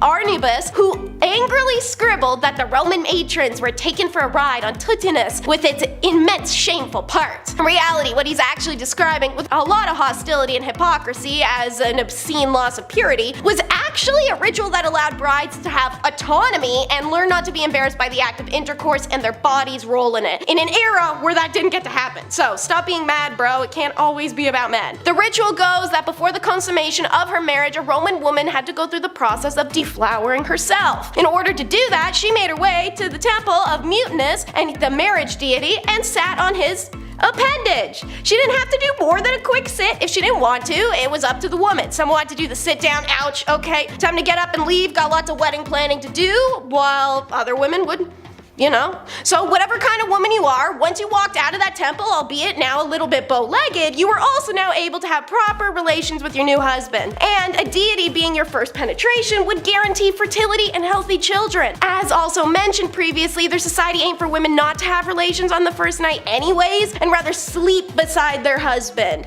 Unfortunately, both these practices degenerated and took women's rights with them. We've done a lot of build up to it, so let's make number 6 all about how Roman weddings have one wacky ceremony. First of all, a marriage ceremony was commonly held, although there was actually no legal requirement for such. In law, all that was required was for the bride to be led to the groom's house. The groom did not have to show up. He could quite literally be wedded absentia via a letter of intent. There's some confusion about which rituals relate to which types of marriage and from what time periods, seeing as there was 3 kinds of marriage and a lot of different eras of the Roman Empire. Purchase, which is the usual, it's always existed. Usage, super archaic, where a man and woman could spend a year together unmarried, do whatever they want, and once it's hit the 1 year point, if the woman stays another 3 days, they're officially married. Then one last came into play later in the empire, and that was alongside Christianity. It had a religious character involved. In earlier times, either a lamb was sacrificed and its skin spread out for the bride to sit on, or a sow was sacrificed to Mother Earth. Either route, an auspex read the entrails to determine the fate of the couple. Then the bride unveiled herself, power move, and the couple stood face to face. In later times, when vows were introduced, she would say, "Where you are the male, I am the female," and he would respond, "Ubi tu Gaia, ego Gaius." Rings or coins were then given to the bride. A contract was signed if was desired, like a prenup agreement today. Both families could stipulate terms around children and in finances, such as a dowry. The Roman marriage ceremony, called a dextratum incutio, literally means joining of hands. The last component found in all times of the empire was a handshake that signifies the concordia, a mutual bond of affection between the married couple using their right hands. The couple then share a ritual spelt cake that the groom broke above the bride's head, not like a bottle style, in a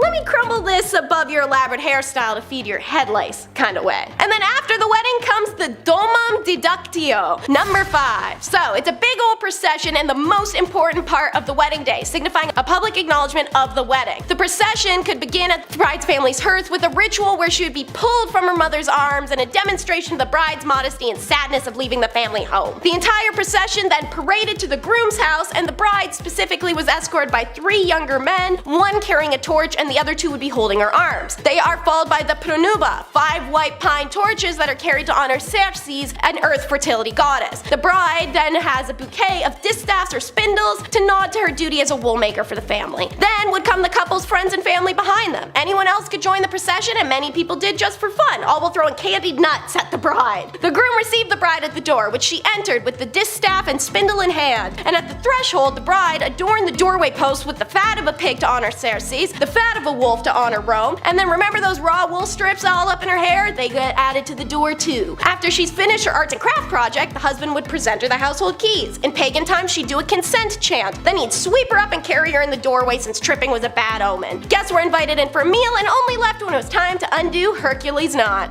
Like levels in a video game, now outside the bedroom door, the groom presents the bride fire and water, the elements of the household maintenance. The bride touches each, and then her husband would undo the knot, even if fornication wasn't to occur, and just like that, you're married. And you may be wondering how to congratulate the happy couple. Well, don't worry, because that's number 4 in the countdown. So, as mentioned, if you're hanging around in a procession, whether part of the wedding party or just an everyday Joe, you get to hug handfuls of dried candied fruits and nuts at the bride. Walnuts were most popular for this, which I feel would be the worst kind of nut to get stuck in your hair, but maybe getting a dried apricot thrown at you and bouncing off your cranium isn't much better either. As I'm sure you can tell, this was the cultural precursor to throwing rice, confetti, and bits of paper, which probably resulted in fewer brides with eye injuries. As an attendee, you can yell feliciter, which means good luck, or talisio, which even in the times of the late Republic was an archaic word. There were most definitely obscene songs. Naturally, they were sung by men and children in the procession on my personal favorite, this little hand sign. This is Malefico, representing good luck, fertility, protection from the evil eye. However, in modern Italian culture, it's evolved into an intercourse-based insult, so don't go busting it out at weddings. Now here's a question I've heard a few times, and I love answering stuff. So,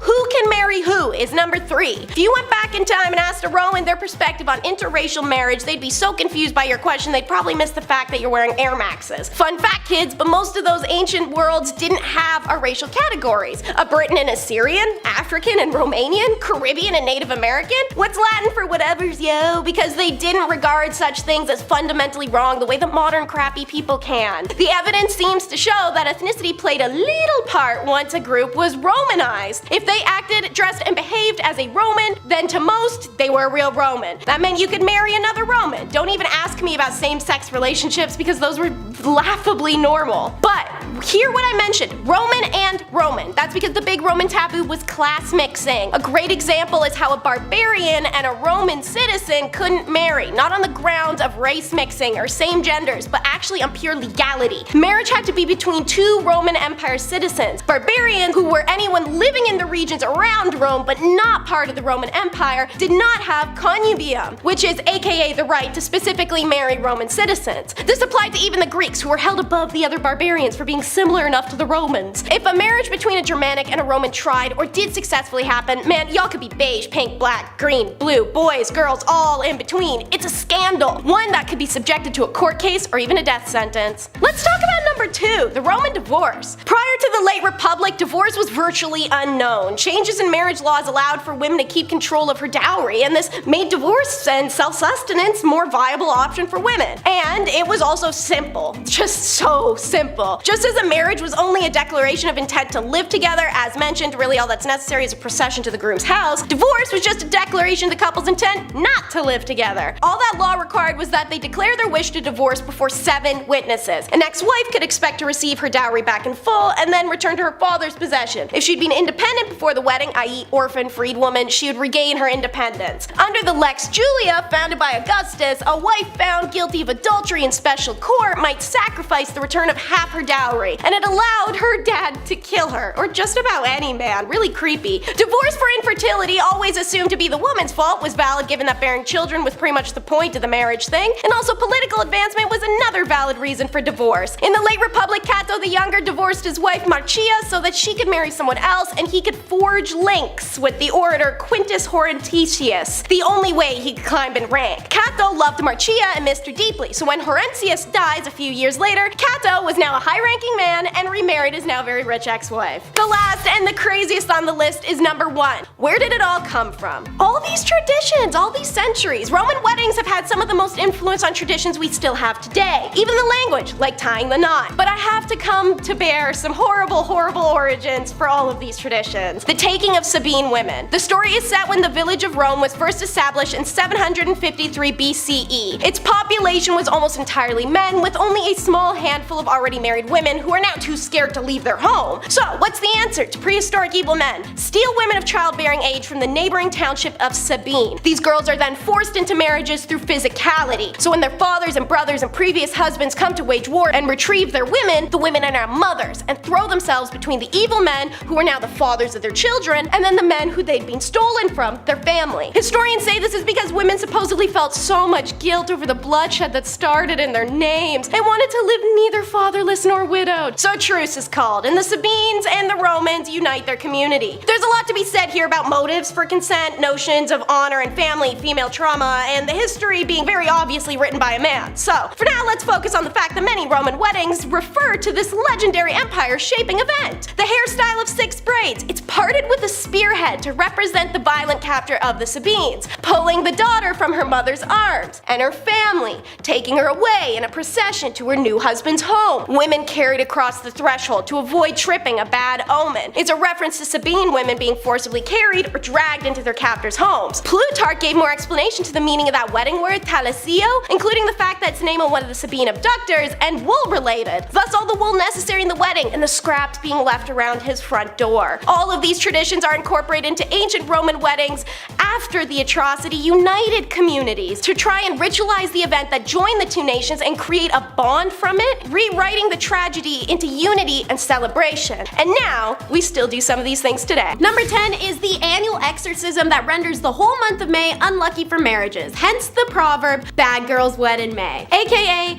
Lemuralia, a whole private behind closed doors holiday dedicated to kicking ghosts out of your house. It dates back to hella pagan times, the 6th century BCE, and only seemed to tamper out around the 3rd. Held only on the lucky dates of May 9th, 11th, and 13th, philosopher Ovid tells us in his writings Fasti that Romulus began this tradition to appease the restless and angry spirit, otherwise called lemures in Roman times, of his brother whom he'd killed. The head of the household was responsible for getting up at night, washing his hands in spring water, and walking through the home with his hands like this. He would either take a mouthful or handful of black beans and then spit them or throw them over his shoulder to the hungry spirits, repeating the following incantation 9 times. I send these with these beans, I redeem me and mine. While dad is doing that, give your kids some pots and pans and tell them to reenact Stomp. The household member's role is to clash bronze pots while repeating, ghosts of my fathers and ancestors, be gone. The householder washes his hands in spring water 3 times, rinse and repeat for 3 days, pun intended. The Lemuralia was was meant to help those family members who had died in circumstances that prevented or delayed their admission to the afterlife. This could be dying before your time, or through sudden disease, war, misadventure, or a circumstance that would prevent a proper burial. On the third day, they lightened the energy a little. A merchant's festival and fair was held to ensure a prosperous year for business. Number 9 is how Rome couldn't handle when badass Carthaginian general came a-knockin'. It's the Hannibal invasion. The Carthaginians had lost Rome in the First Punic War, and that was no picnic for anyone involved. The fragile truce called between the nations of Rome and Carthage was tenuous, and Rome was taking more and more control over the Mediterranean Sea by the day, which both economies heavily depended on. Just like in a movie, from the shadows of the concerned Carthaginians came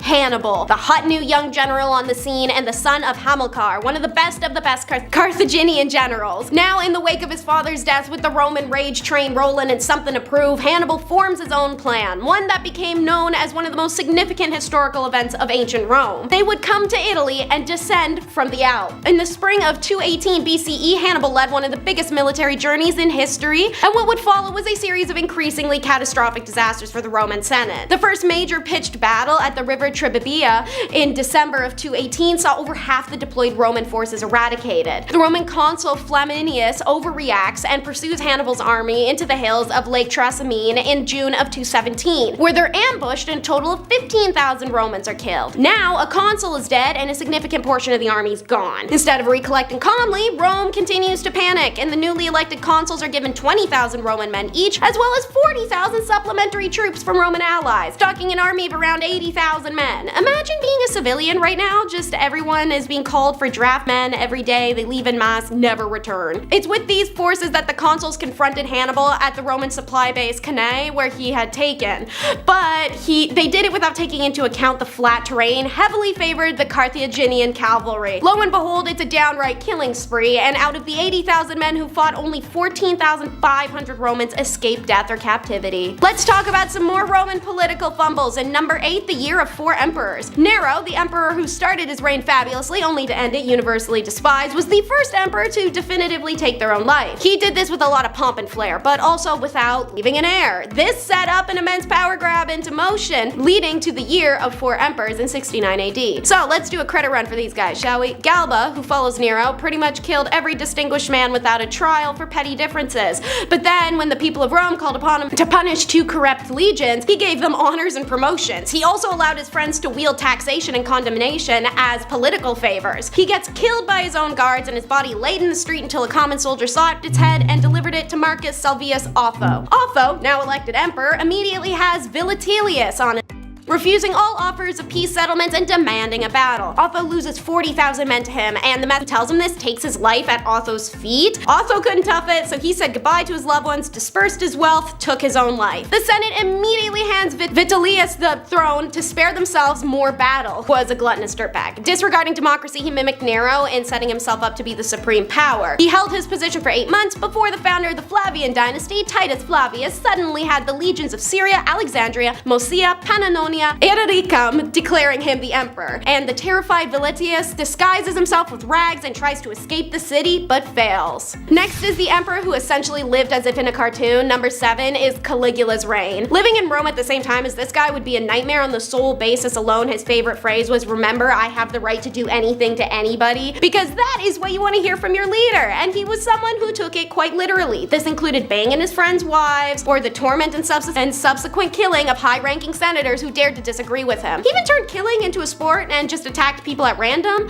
Caligula famously caused a famine by draining the Roman treasury, having built vast monuments to his own greatness. After raising taxes to get some more petty cash, Caligula's spending quickly became out of control. In one famous incident, he arranged for hundreds of merchant ships to form a 3-mile-long floating bridge across the bay, which he galloped back and forth across on his horse for 2 days wearing a golden cape. Caligula wasn't like this at the beginning of his reign, when he led a series of political reforms and even recalled all the exiles from outside of Rome, but something shifted after a few months, which can be attributed to maybe a serious illness, leading Caligula to become increasingly erratic and deranged. He ordered his men to attack the beach and declared himself a god, appearing in public dressed as various gods and demigods, and he also removed the heads of gods' statues to put his own atop. He was the first Roman emperor to be killed in a coup. On to number 6, which is the crisis of the Roman Republic. The Roman Republic lasted for nearly 500 years, but the crisis of the Roman Republic was nowhere near as long, rather a decades of political instability that fed social unrest from 134 to 44 BC. During this period, Rome was often at war with its neighbors while simultaneously dealing with crippling civil wars and coups as aristocrats tried to hang on to their exclusive rights and privileges against the pressure from the rest of society. So many captured people were brought into the country, it created an influx of free labor which hurt the lower classes and disrupted the agricultural system, forcing small farmers to sell their land. Wealthy people bought votes and gave favors to their friends. Bribery and corruption were rampant and led to commoners distrusting Senate, and without a police force, crime was out of control. When Rome's conquests declined, so did their sources of income. This decrease in money resulted in a loss for the people of Rome and created enormous stress on that economy. Officials began to tax their citizens, furthering the peasant rage. The rise of Julius Caesar as a dictator led to civil war from 49 to 45 BC and saw Roman armies fighting each other in Italy, Spain, Greece, and Egypt. This, along with economic problems, government corruption, crime, and private arms, all led to the eventual fall of the Roman Republic in 27 BCE. And since it ties in so nicely, number 5 will be the fall of Rome. After the Republic eats it, Augustus can be accredited with the establishment of the Roman Empire. He successfully curb-stomped Mark Antony during the Battle of Atticum in 31 BC, and Cleo takes herself out of commission. Augustus sets up an excellent governing system and military, bringing Rome wealth, trade, and very few military defeats. The empire reached its peak when the territory stretched from the English-Scottish border to Saudi Arabia in 117 CE, with a population high of 70 million, which was 20% of the population of the world at the time. What he can't bring Rome, however, despite all the social reforms and religious control and successful conquests, is the peace they seemingly lost. The constant civil war, financial ruin, and clan invasions had demolished the kingdom's confidence, as proven by how far the barbarian clans even made it into the Roman territories, and when the city of Rome was sacked by the Goths, it led to the final fall of the empire in 476 CE. Number 4 covers the months following Caesar's death. It's the Alaskan volcano, which we now know is to blame for the unusual weather, plagues, and famines following the death of, as said, Caesar in 44 BCE. Ancient writers who survived the period described the sun's mysterious disappearance, unseasonably cold weather, short growing seasons if not completely failed crops, and widespread famine around the Mediterranean from Rome to Egypt. Throughout the empire, starvation led to disease and fueled growing civil unrest in already turbulent times. Sources document famines in northern Italy by April of 42 BCE and northern Greece of the next year. Famines are seen in Egypt, and it's speculate that they weakened that country, making it the perfect moment for Octavian to conquer it and solidify his hold on the nascent empire. A recent study of Greenland ice cores now suggests that the volcanic culprit is Mount Okmok in what's now Alaska, half a world away from Rome, whose smoke and smog block the sun and slow spreading sulfur affect crops. Letters from Cicero, the Roman statesman whose death in 42 BC is considered the symbolic end of the Republic, mention cold weather around the time of the eruption, and the dated accounts show the slow travel of the volcano's toxins through the empire. Speaking of toxicity in Rome, let's do mass expulsions for number 3. These periods were known as the drastic points in ancient Roman history. Romans didn't really care for race or sexuality as long as you dressed, talked, and behaved like a Roman. That's all that was needed to be respected in their society, immigrant or otherwise. But without holding a Latin status, immigrants had very little protection. As a result, multiple times in Roman history, nobles and emperors alike decided to kick folks out, and for a variety of reasons. You're a lawyer, doctor, or a construction worker, doesn't matter how helpful you are out. Don't have a homeland to return to?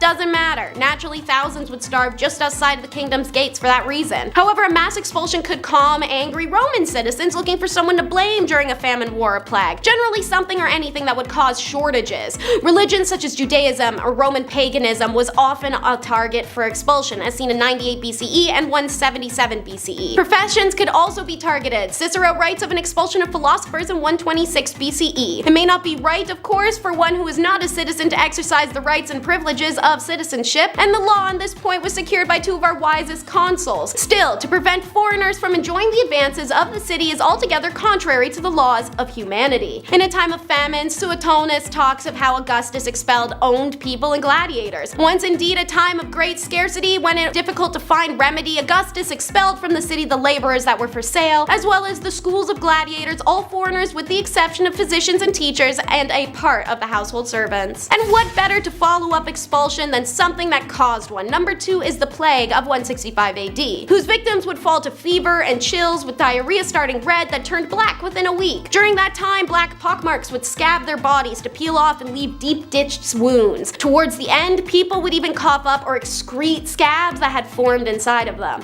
Like some beast, a contemporary wrote, the sickness destroyed not just a few people, but but rampaged across whole cities and destroyed them. Victims would suffer for 2, sometimes 3 weeks before dying or recovering by minor miracle. This was smallpox in its first form. The Romans had dealt with malaria, intestinal wasting diseases, and worms living in putrefying wounds that would refuse to heal. But smallpox was something that began as a terrifying rumor from the east, spreading through conversation that simultaneously transmitted news of the disease and the virus itself. The smallpox plague remained in Rome for a generation, finding a peak in the year 189 when it was taking as many 2,000 people per day. It decimated the aristocracy to such a degree that town councils couldn't meet, local magistracies went unfulfilled, and community organizations failed. Abandoned farms and depopulated towns dotted the countrysides from Egypt to Germany. Alrighty, last but never the least on the list, number 1 is horrific banquets. Roman history written between 211 and 233 by Dio Cass describes a hellish meal hosted by Emperor Domitian in the year 89. It was an event seemingly designed to torment its participants. The room was completely black, from the floor to the ceiling to the table. The guests, most of whom were senators, were each assigned a personalized gravestone seat. The food served was traditionally offered as sacrifices to departed spirits, and it was all also colored to be black. Every single one of the guests feared and trembled and was kept in constant expectation of having his throat cut at the next moment, writes Cassius. Domitian apparently relished in their terror, conversing only upon topics relating to death and demise. Whether or not this dinner actually happened, it falls into a subsection of very real dinner entertainment from the past, categorized by the late historian Phyllis Pray Barber as black or hell banquets, were designed to evoke funeral services at the least or afflictions of hell itself at the worst. One famous Roman account was in March of 1519, Lorenzo di Filippo Strozzi's home. It said that a few flickering candles revealed skulls, skeletons. According to one account, no one wanted to eat because it was such a terrifying scene, and when his guests couldn't take any more, apparently at least 2 cardinals vomited that day, Strozzi orchestrated the grand finale, cracking open the skull and bones to reveal they were fakes made of sugar and filled with roast pheasant and sausages. And the wedding traditions of both ancient Rome and the ones of our modern day, we need to learn about number 10, the women of Sabine. So if you haven't seen it yet, we recently released the top 10 messed up marriage traditions in ancient Rome, and I definitely recommend giving these 2 videos a watch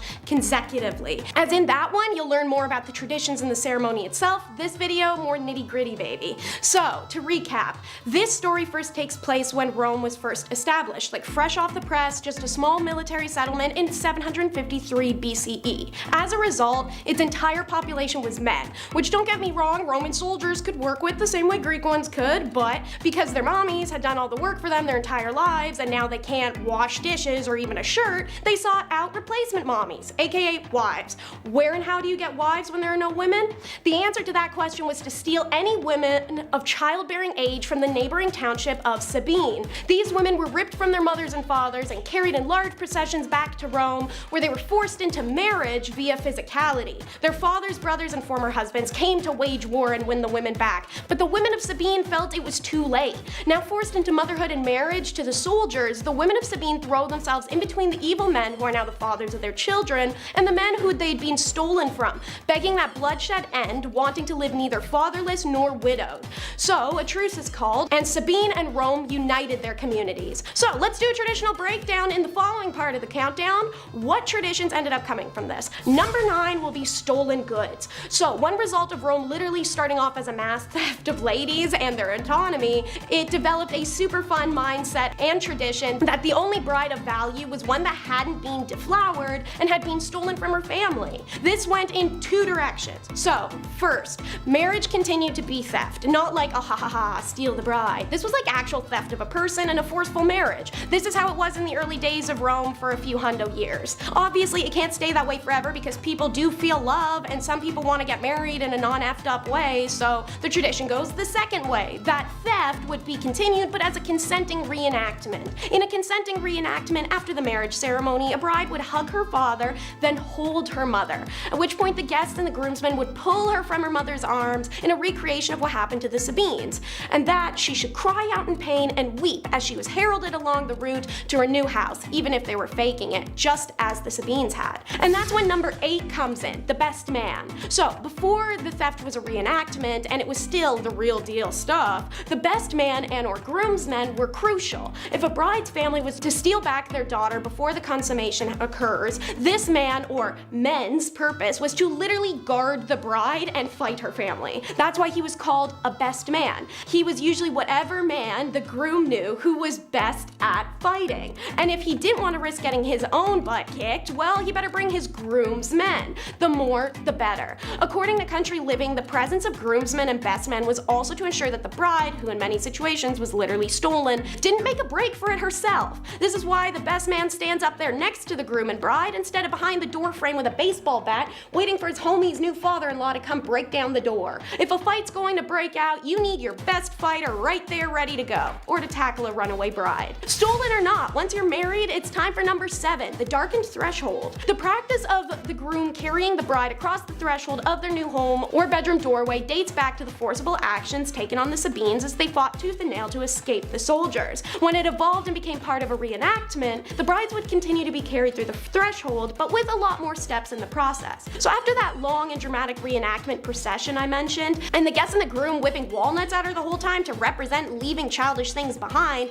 since nuts, which was its name, was a child's game in ancient Rome. The bride would then be put down outside the front door. She would oil the door's hinges with melted tallow, wolf fat, or olive oil to keep out sorcery. Then she would hang some woolen strips taken out of her elaborate hairstyle on the door as a symbol of her taking over the traditional wives' duty of weaving wool, but also to represent the scraps of material torn off of the Sabines. To go inside her new home, the groomsmen would then lift the bride over the threshold and into the house's atrium. The threshold was sacred to the goddess Vesta, so Romans believed that carrying the woman across the threshold would ensure she avoid tripping, a bad omen. This, however, is also a reference to the Sabine women being carried inside of captors' homes. Number 6, we move away from the Sabine reenactment specific traditions. It's now cuffed up. So fun fact, it was under Romans that the detailed legal requirements for engagements, weddings, and divorce were first instituted. Given that marriage in ancient Rome was something that required strict adherence to law, it may not be surprising that it was also regarded as a contract, thus a ring was necessary.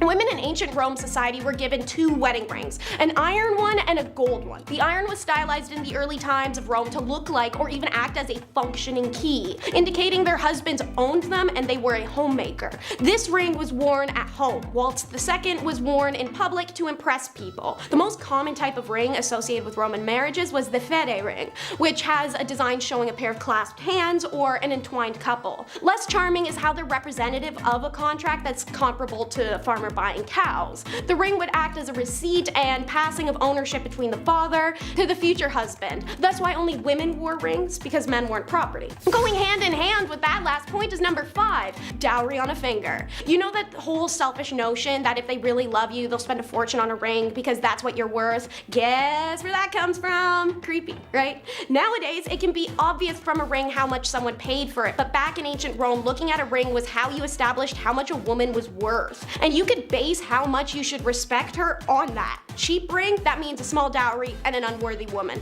Yikes. In fact, author Karen K. Hirsch notes that rings were often used for this purpose in regular business transactions in Rome, making it very possible they entered the wedding ceremony with that mindset around the 15th or 16th century. The groom would offer a ring as a sign of his serious intention, offering up some collateral that the bride could keep if he decided to back out of the engagement. Rings were sometimes used as a deposit on the expected dowry or as a simple payment to the bride as part of her acquisition. For number 4, if you got some bad luck, bouquet it. So, having a pantheon of multiple gods is going to create some strong superstitions. Gods were jealous and had to be pacified with gifts and praise so that they would behave and grant wishes. Sometimes these gifts took the form of a handful of wheat or garlands and fragrant herbs. The origin of the bridal bouquet stems back to ancient Rome when bridal couples would weave greenery and blossoms into garlands and crowns scented with roses or orange blossoms, adding herbs to honor the gods and promote fertility and good fortune, says Valerie Gittleman. Strands of ivory illustrated the strong bond of matrimony and fidelity, while white blossoms symbolize sweetness and happiness. Sheaves of wheat, for example, symbolize plenty and good harvests, i.e. fertility, which alongside faithfulness were the topmost virtues of ancient marriage. These garlands would be found on the altar spaces on the groom's head, wound into the intricate 6-vestal bridal hairstyle, and naturally in the cluster the bride carries, all meant to ward off evil spirits that might try to harm her. Speaking of hair, hair and bridal beauty, how about the Roman candle for number 3? I talked about the flammeum in the last video about Roman marriage, but more so about what it represents and its purposes. As you may know, had you seen it, the flammeum is a oak yellow color. However, it didn't start this way, rather as a vibrant orange-red color designed to look like fire so it would scare off evil spirits. Also, it does explain the name flammeum to you. This flammeum also covered the bride's entire body in a 360 style, and originally they were weighed down with like heavy leaf garlands, precious stones, real rocks if you're broke. This was to prevent her, or at least try to slow her down if she was to try and run away. Why the change to yellow? Sun fading on veils passed down through the centuries. The concern for evil spirits lessened. People liked the color mustard yellow. I don't know, take your pick. What stayed the same was having to use 1 billion pins to keep the damn thing on. Thankfully, the 6-braid Vestal Virgin hairstyle was conducive to that, but it was also conducive to hiding weapons. Circling us back to the Sabine and captured bride concept. Before a bride was allowed into the marriage bed, it became code that all jewelry that could be used as a weapon by the bride would have to be removed, including hairpins, bracelets, rings, and necklaces. Turns out some smart ladies kept some blades between their veil and scalp to protect themselves from their unwanted husbands once behind closed doors. I'm sure their Sabine ancestors would have been proud of them.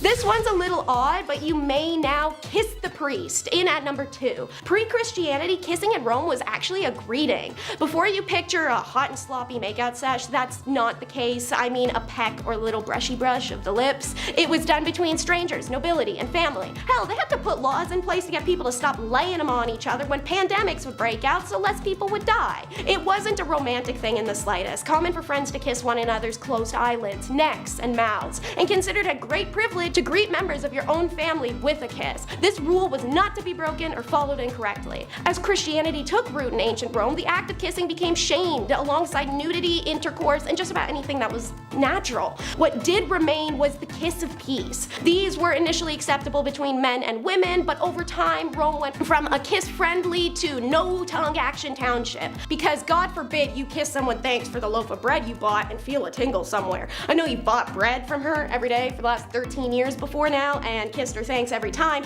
but you never know. Today could be the day you defy God and embrace the devil. Tisk tisk, Romans. Anyways, jokes aside, despite the casual greeting kiss and the romantic kisses before marriage being banned, the kiss of peace remained, and one of the times that kiss happened was at the marriage ceremony, where the priest would turn to the groom and absolutely lay one on the guy. After that, the groom has to turn to the bride and give her some sloppy tongue action next. Idea was that the priest passed a blessing through his mouth to the grooms and the groom would pass it to the bride. Thus why the groom can kiss the bride and not the other way around. And last but not least, it's everyone's favorite gals, the bridesmaids. Number 1. Bridesmaids are as much a sight to behold as the bride herself, mostly because back in the day, they dressed almost exactly the same as the bride. Complete opposite of the downright offensive thing some of y'all have your best friends wear. Girl, if you love her, you wouldn't make her wear that shade of pink that she can't. Anyways, the Romans believed that the bride, being so pretty, is easy prey for vengeful spirits that would harm her.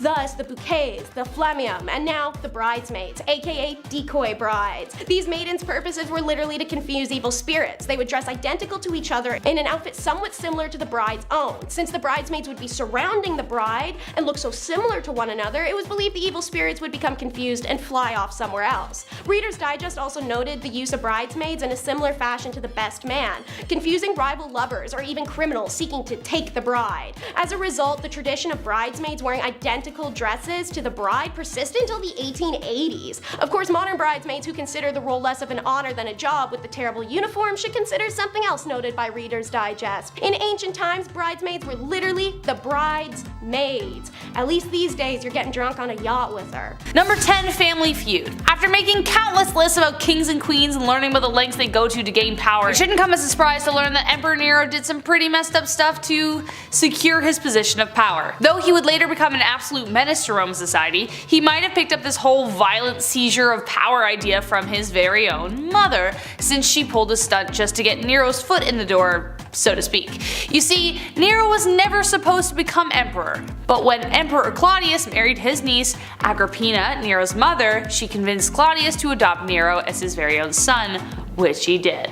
Mysteriously, Claudius died shortly after all this went down, which meant that Nero was now in line to inherit the throne. Nero became emperor at 17, and in an effort to secure his place of power, he got the bright idea to eliminate anyone who might try and come for his seat of power. And so he poisoned his stepbrother and later had his mother eliminated as well because he saw how she took out Claudius and he didn't want to meet the same fate. I guess you could say that this was the beginning of the end for the people of Rome and for Nero himself. Number 9, a whole lot of money. This guy was like the Sun King of France, or I guess the OG because that came way later. But anyways, in the early morning of June 18th in 64 CE, a huge fire broke out, and this blaze burned for 9 days, destroying 14 of Rome's districts and severely damaging 7 others. A large portion of Rome was leveled from the fire. Many citizens lost everything, but rumors started to break out that perhaps Nero was the one who started the fire in the first place. Why? Well, this rumor started after the emperor decided to build an opulent palace for himself that took up 100 acres. Rather than use the Roman treasury to rebuild the city, he spent it on building his dream palace that he named Domus Aurea, or the Golden House. This palace was so expensive to build that Nero was forced to devalue the Roman currency in order to stretch his money. This didn't really mean much to him, but for the rest of the people, this was devastating to the economy. So to explain their misfortunes that arose after the fire, they blamed the emperor, claiming that he was the one who started the blaze, therefore rumors. Historians are still uncertain if that's true or not, since at the time of the fire Nero wasn't even in Rome, but he could have hired someone to carry out the plan, so who knows. Though we may never truly know, but honestly, I wouldn't put it past him. Before we continue talking about the things that made Emperor Nero a messed up dude, let me first take a moment to ask you guys to consider leaving a like on this video if you're enjoying it so far, and consider subscribing to the channel to stay a part of the hive, because we'll love that. Number 8, the shaving festival. This is like totally Sweeney Todd in my head. Anyways, in many cultures, there are coming of age celebrations. There's the quinceañera, the bar mitzvah, the bat mitzvah, and plenty of others around the world. Back during the rule of Emperor Nero, he came up with his very own version of a coming of age type of celebration, and it was thrown in honor of his beard. Yes, Nero created an entire festival to honor his facial hair. This takes me right back to grade 8 when all the boys were like, do you see it? Do you see it? Or like putting mascara on their mustaches. True story. In 59 CE, when Nero was 22 years old, he finally started getting enough facial hair to warrant being shaved. To honor this big event in his life, he invented Juvenalia, or the Games of Youth. This large festival was commissioned all because this guy was going to shave. Now, I'm not someone who grows facial hair like that, so I don't know if shaving your face for the first time is actually a big deal or not. Is it, Chris? Yeah. Is shaving your face for the first time a big deal? It can be. Alright, there we go. But anyways, this Juvenalia festival became a showcase for the performing arts. Every kind of theatrical performance was present at this festival, and Nero was known to have participated in some performances, but we'll get to that in a minute. Let's jump to the next point.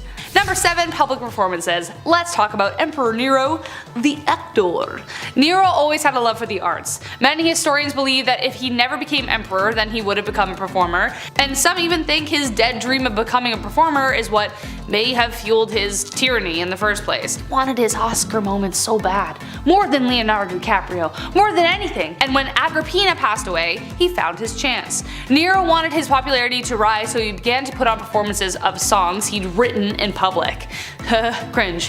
His active pursuit of the arts did the exact opposite, however. Roman nobles absolutely despised professional actors and actresses, so to see their leader do such a thing was an embarrassment. He even arranged his diet and activities around his artistic endeavors. Despite some of the more gritty details of this cruel emperor, his passion for the arts by all accounts was genuine. It was just super desperate, dude, like calm down. Number 6, personal hype men. Rejected! Rejected! Yeah, you just got rejected! R-E-J-E-C-T-E-D, rejected! I hope you enjoyed that Zoe 101 reference, and yes, it is somehow related to Emperor Nero. Did I think I would ever use Zoe 101 and Emperor Nero in the same sentence ever in my life? No. No, I didn't. Goes to show we can't plan life, it just happens. But Nero wanted to make sure that no matter where he went or what happened, that he would always feel like he'd accomplished something awesome. So he hired his own little cheerleading squad of personal clappers. Well, not quite, there's some details missing. When Nero visited Alexandria, he was very impressed with the fashion in which the Egyptians clapped. So he summoned men from Alexandria and made sure more than 5,000 men learned the Alexandrian styles of applause. Then he made them do so vigorously. when he sang. You're my Wonderwall, clap for me. The men had noticeable thick hair and no rings on their hands so they wouldn't get, beat up, so they could keep clapping. Number 5, Antichrist. Was Nero the Antichrist? Well, a lot of people like to think so. Put someone really evil on Earth and that question always seems to appear somewhere. After Nero took his own life in 68 AD, spoiler alert, many people believed that it was a cover-up and that he was still alive. Some men even came forward claiming to be Nero himself. Some of these men even stepped forward and sang in public like he used to do. Each of these men were punished, but rumors of his demonic survival continued. Prophets foretold his return, though that may have been more of a metaphor than in a literal sense.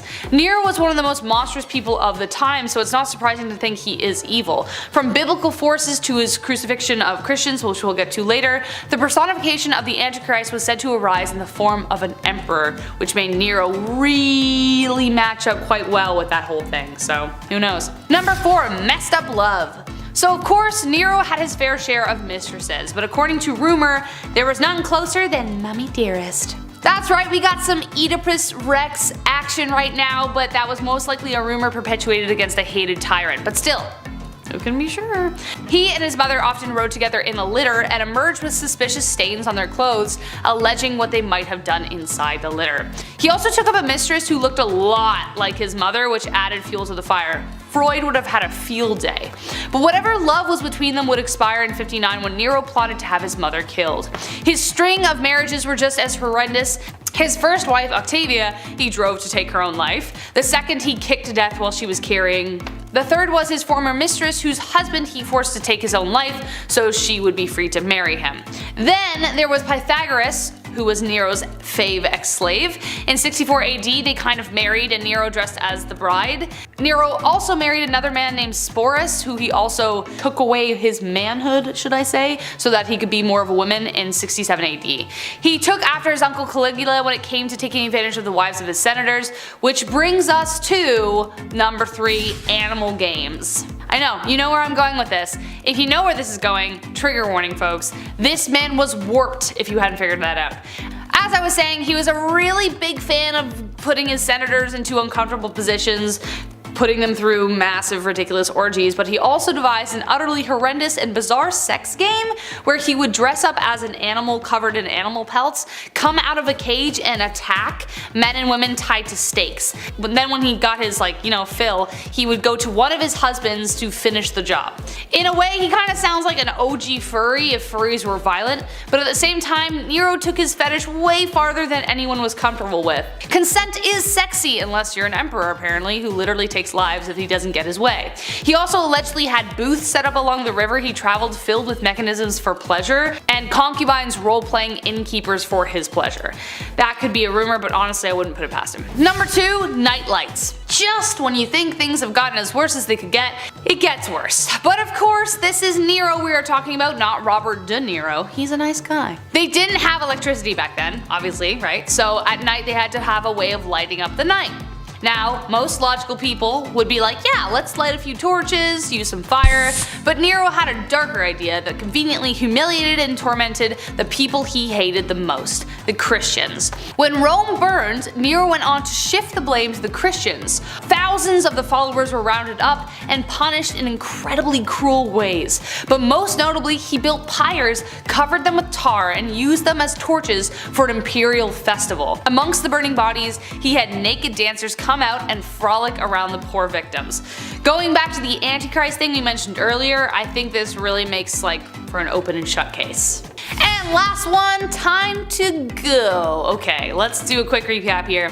Bestiality, matricide, unalived his first wife and his second along with his kid. He basically bankrupted Rome by building his golden palace, raised taxes to pay for it, violated consent in so many brutal ways. Nero to zero. Am I right, folks? The emperor's Rome began to crumble and his officials were not happy. He would soon be declared public enemy number 1. Not long after a Roman governor renounced Nero and his legion was defeated in Germany, it was only a matter of time for the tyrant. The Praetorian Guard charged with guarding the emperor himself renounced him, and he was officially declared an enemy of the people by the Senate on June 8th in 64.